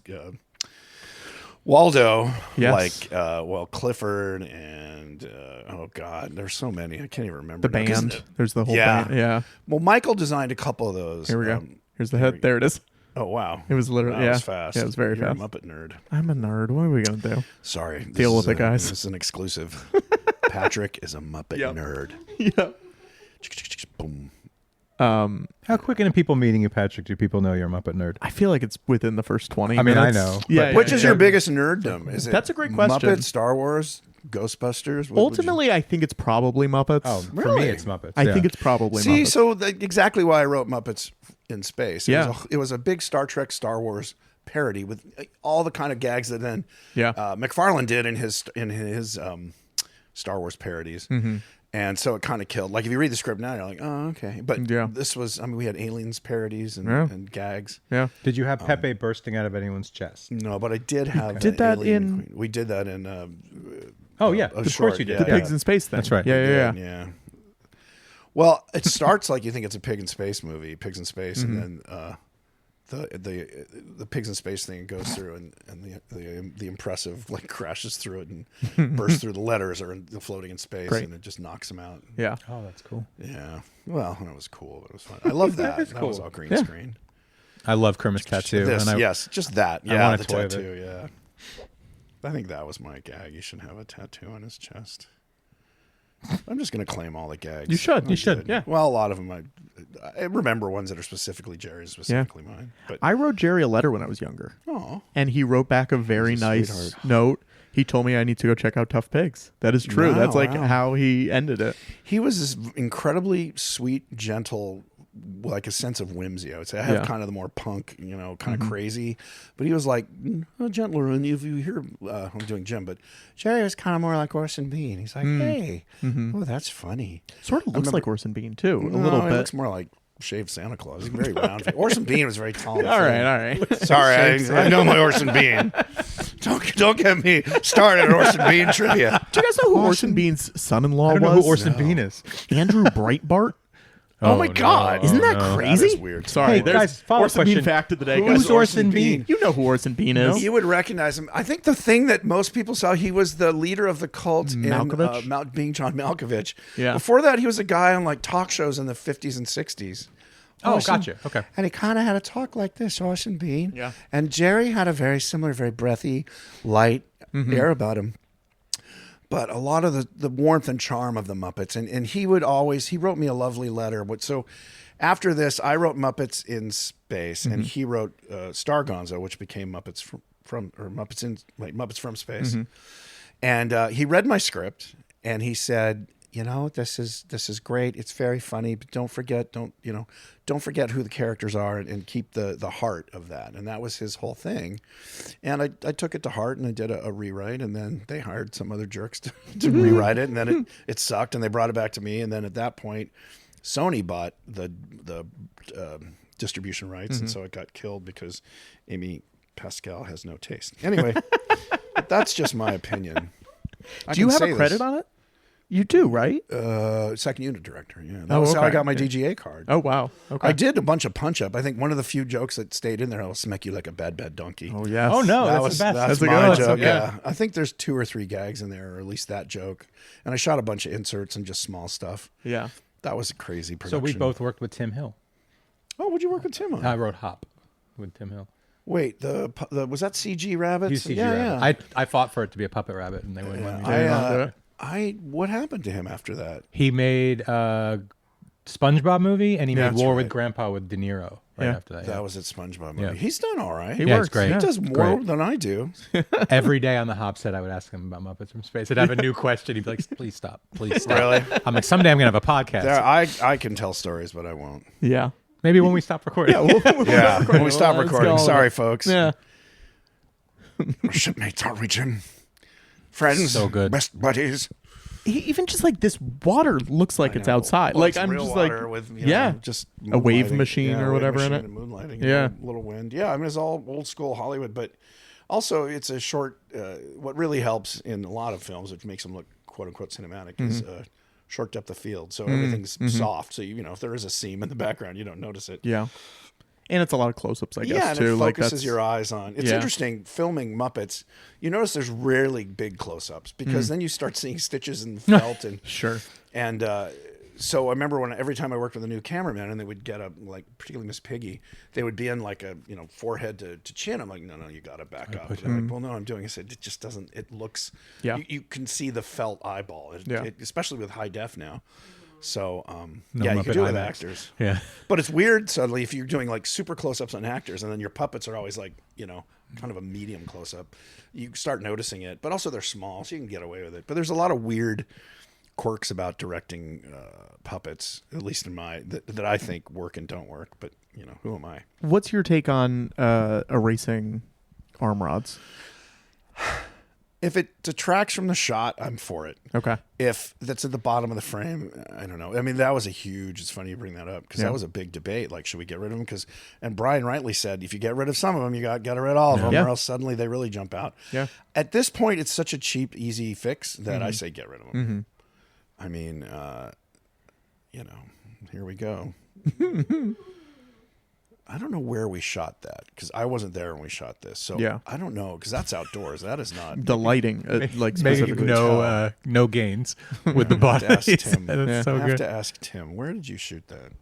Yeah, so I was only there the first 3 weeks of shooting, all the way through the Benbow and some of the ship stuff. And then I think I got to go home. Did you go to the premiere? Yeah. What was the premiere like? It was, was it in London? Maybe I didn't. It's so long ago. I don't remember. Probably not. I was, I'm only the writer. Yeah. Writers aren't, was that joke about the actress who's so dumb she slept with the writer? It's a terrible joke, but it kind of shows you where people think the writers are in the hierarchy of. And you always do feel put upon. Yes. Yeah. Having been a writer and director, I always respect the writers. I love Jim's dance there that he's just made up. Yeah. This is fun Suddenly you're too. underwater. Yeah. We were trying to figure out what's the code to this? Like, how do the treasure sinks to the bottom? We can't just have it. So we're like, the rats will get it. Yeah. And they deserve it. They do. That's Honestly. the sequel. What do they do with it? Yeah, rich rats instead of crazy rich Asians, crazy rich rodents, crazy I'm rich sure rodents. No one would have a problem with No, if you not did Asians crazy so much, rich but rats. rodents, Oh, that's a great title. Yeah. yeah, it's got alliteration, and it's not any particular race. What about someone dies in their mansion and the rats that live in the mansion pretend like he's still alive so they can keep living a good there you life? go. Oh, Would sure. you write that with I me? would. Okay, Absolutely. That's good. fun. Yeah. Well, Crazy 'cause, Rich Rodents is a Yeah. good. It's like 4 raccoons in an overcoat. It's like 20 rats in a. They learn how to type. They're just sending out emails. Nope, sorry, that Yeah, was for the first couple of days, it's all gibberish, and then they slowly Right, get a right, little right. better. They're like, It's I like had a you're- stroke. It's It's like your final draft script. Right. Yes. There it is. And we sail off into the sunset. Came up with a pretty good idea. That was a pretty good idea. Pretty Yeah, good maybe. idea. So now someone's going to steal well, it. yeah. Copyright. Yeah. Well, it's fine. Bleep this. Yeah. We'll Bleep email back this. and forth, Yeah. and we'll have a script. So, yeah, there they are. The Muppet performers. Pretty good movie, man. Yeah, it's pretty good. I love it. You know what? Love it so much. I think it's like 70 on Rotten Tomatoes. Yeah, but that's Which is pretty good for Rotten Tomatoes. I Is feel it? like, Is yeah, it? Yeah, Are you they're kidding? brutal. Yeah. It is funny what, like, I just watched, I'm not going to yeah. crap on a movie. You can. Sure. That just came out, Send Help. Oh yes. Yeah. Yes. And it was like 98% on Rotten Tomatoes. I watched it. I was like, it's awful. like nobody's likable, which Sure. that I can get. But it's super overacted. It's very like bad soap opera kind of. It's the script. I don't. It's blame heightened. Yeah. They're really good actors. I think the script is just played, and it's Sam Raimi, so I'm kind of like, okay, Yeah. It's more like Evil Dead than it should be, Right. At least for the premise. I thought. Again, this is my opinion. It's worth what you paid for it. Yeah. But yeah, I was kind of shocked that it got because my girlfriend and I were like, well, it's $25 or $24 to rent it. Yeah. Yeah, let's look it up. No, like 98%. It Yeah. got some good buzz, but I was Well, not. the Rotten Tomatoes system is sort of broken. Yes. In Is it, general. is Yeah, it just well, it's angry just like- fans go on and like, well, but it's also just like if you give it a vaguely positive review, It's an A. it's an Or A. it's a thumbs up. And yeah. if you give it a vaguely negative, it's. But I the go bottom. by fans, not by Totally, critics. yeah. I don't believe the Yeah. critic. I mean, critics are just burnt out, angry people. Yes. Who, like, have seen all they do is watch movies, so of course they're not like. Yeah. Yeah, Yeah. there's amazing crew. This British crew, they're all. Do you have any good So stories good. about Mark Patton, the clapper loader? Yeah, that guy. He could drink. Tell me about I it. say that about most of the crew. I did. Crew could drink. The Muppets crew- could not drink. No, the Muppets crew could not could drink. drink. So Mark Off-duty, the Baker, Muppets could floor runner drink. Mark Baker, that's Yeah. Martin's son. Oh, who okay. Started out like his dad as a floor runner, wow. and then now he helps produce the Oscars. Oh wow. He's like the talent handler. Well, he was. I don't know if he is anymore.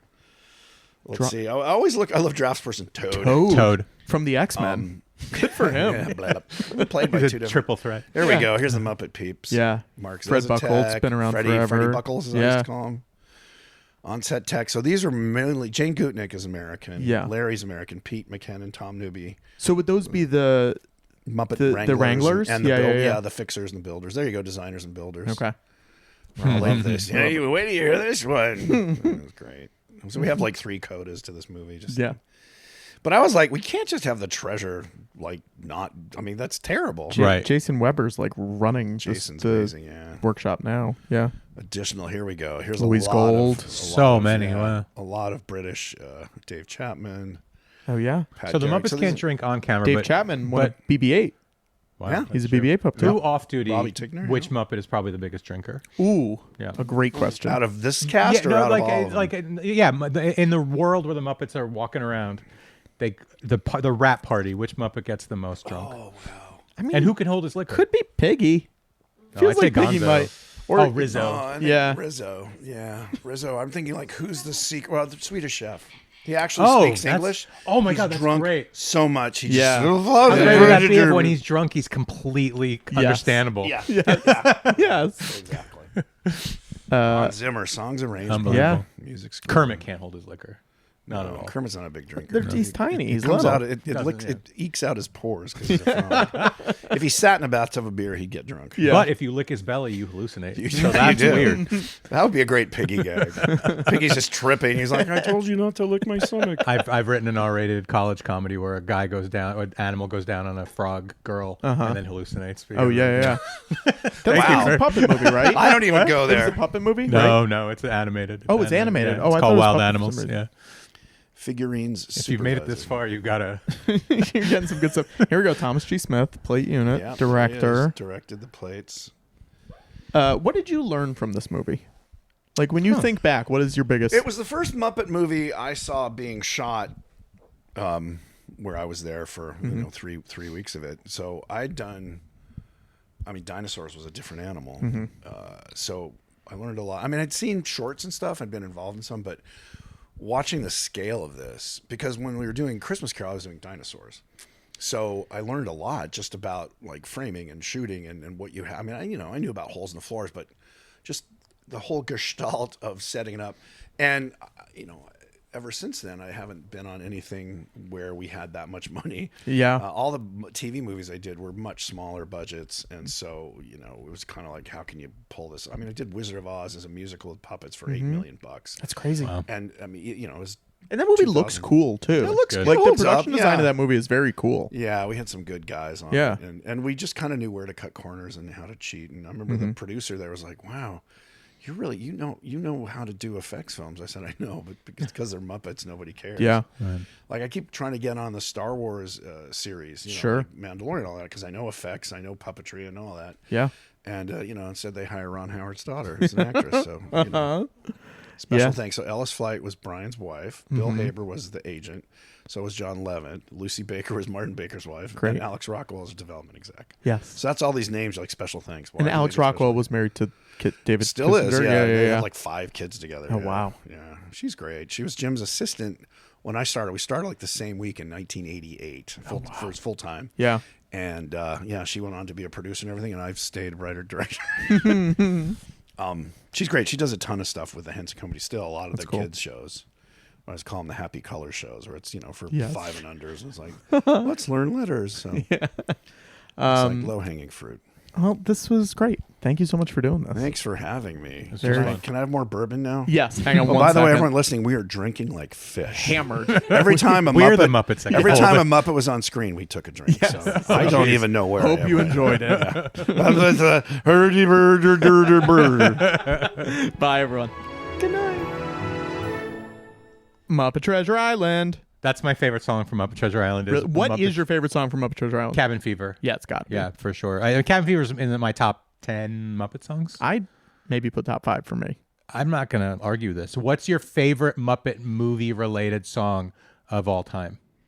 That's questions for Henry and JoJo, who are in the room with us.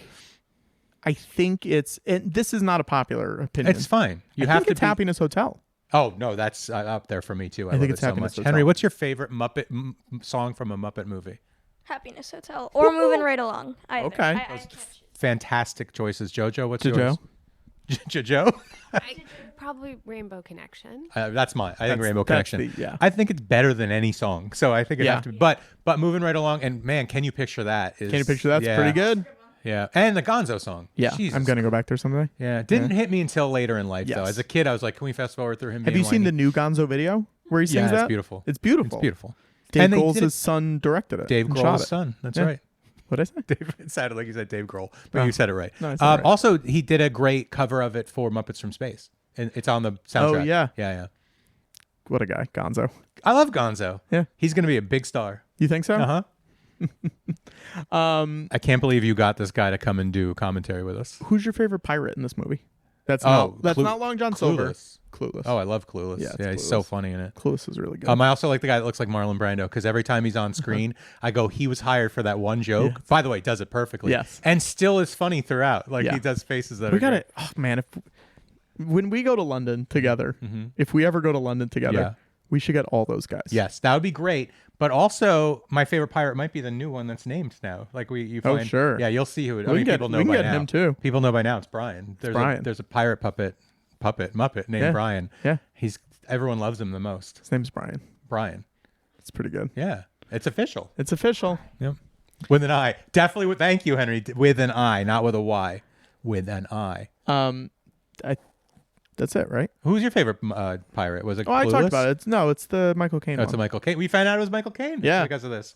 Patrick, this podcast just keeps giving and giving. It's good. And we don't ask for anything except go visit our Patreon and throw a couple dollars our way. What's the website for Patreon? Patreon.com/commentary. Yeah, Yep. you got it. Yep. And you get bonus commentaries. Yeah. Or podcasts. Not really commentaries. Some right? commentaries on your movie trailers. That's right. You can watch the podcast that we do with all our guys with the stuff. Yeah, in a lot of sync it up. cases. A lot of no, them are all synced the up. cases. Ooh, okay. Patrick will give you $20 if your favorite isn't on there. Yeah. You get, for instance, we did one about Angel Smile Time, and I sent some art to Patrick. Yeah. And that's up there now from the comic book spinoff that I did.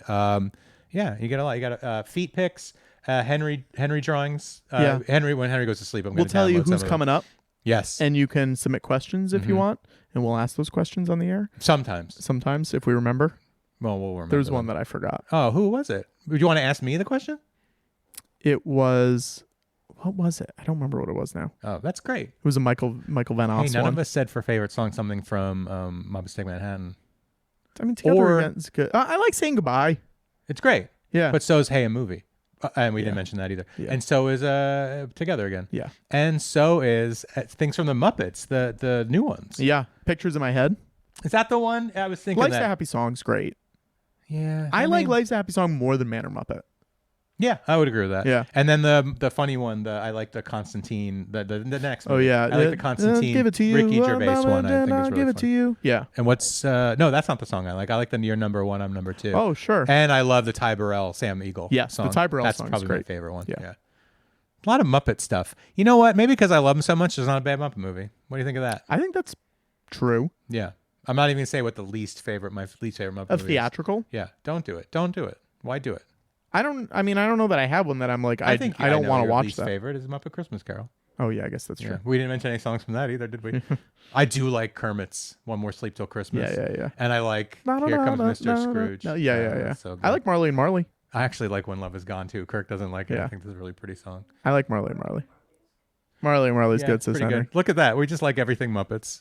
To a Well- fault. Thanks for listening, guys. Why we just peter out like that? I don't know. Our next one is amazing. We got a puppet that looks like Cameron Crowe. That's crazy. And he's an actual crow. Yes, oh, of course he is. Yeah. And he's gonna do Almost Famous, Uh-huh. but with Muppets. Is there a bird pun for Almost Famous? Nope. Okay, bye. Thanks for listening to Hey That's Me, a commentary podcast. This has been a That Was Just So Funny production. Your hosts have been Brian Lynch and Patrick Hotner. Music was by Alex Peabody, and our art was by Abigail Noy. You can find out more about the show by going to HeyThat'sMePod.com and checking out our Patreon at patreon.com/commentary. If you've enjoyed the show, please leave us a review on Apple Podcasts.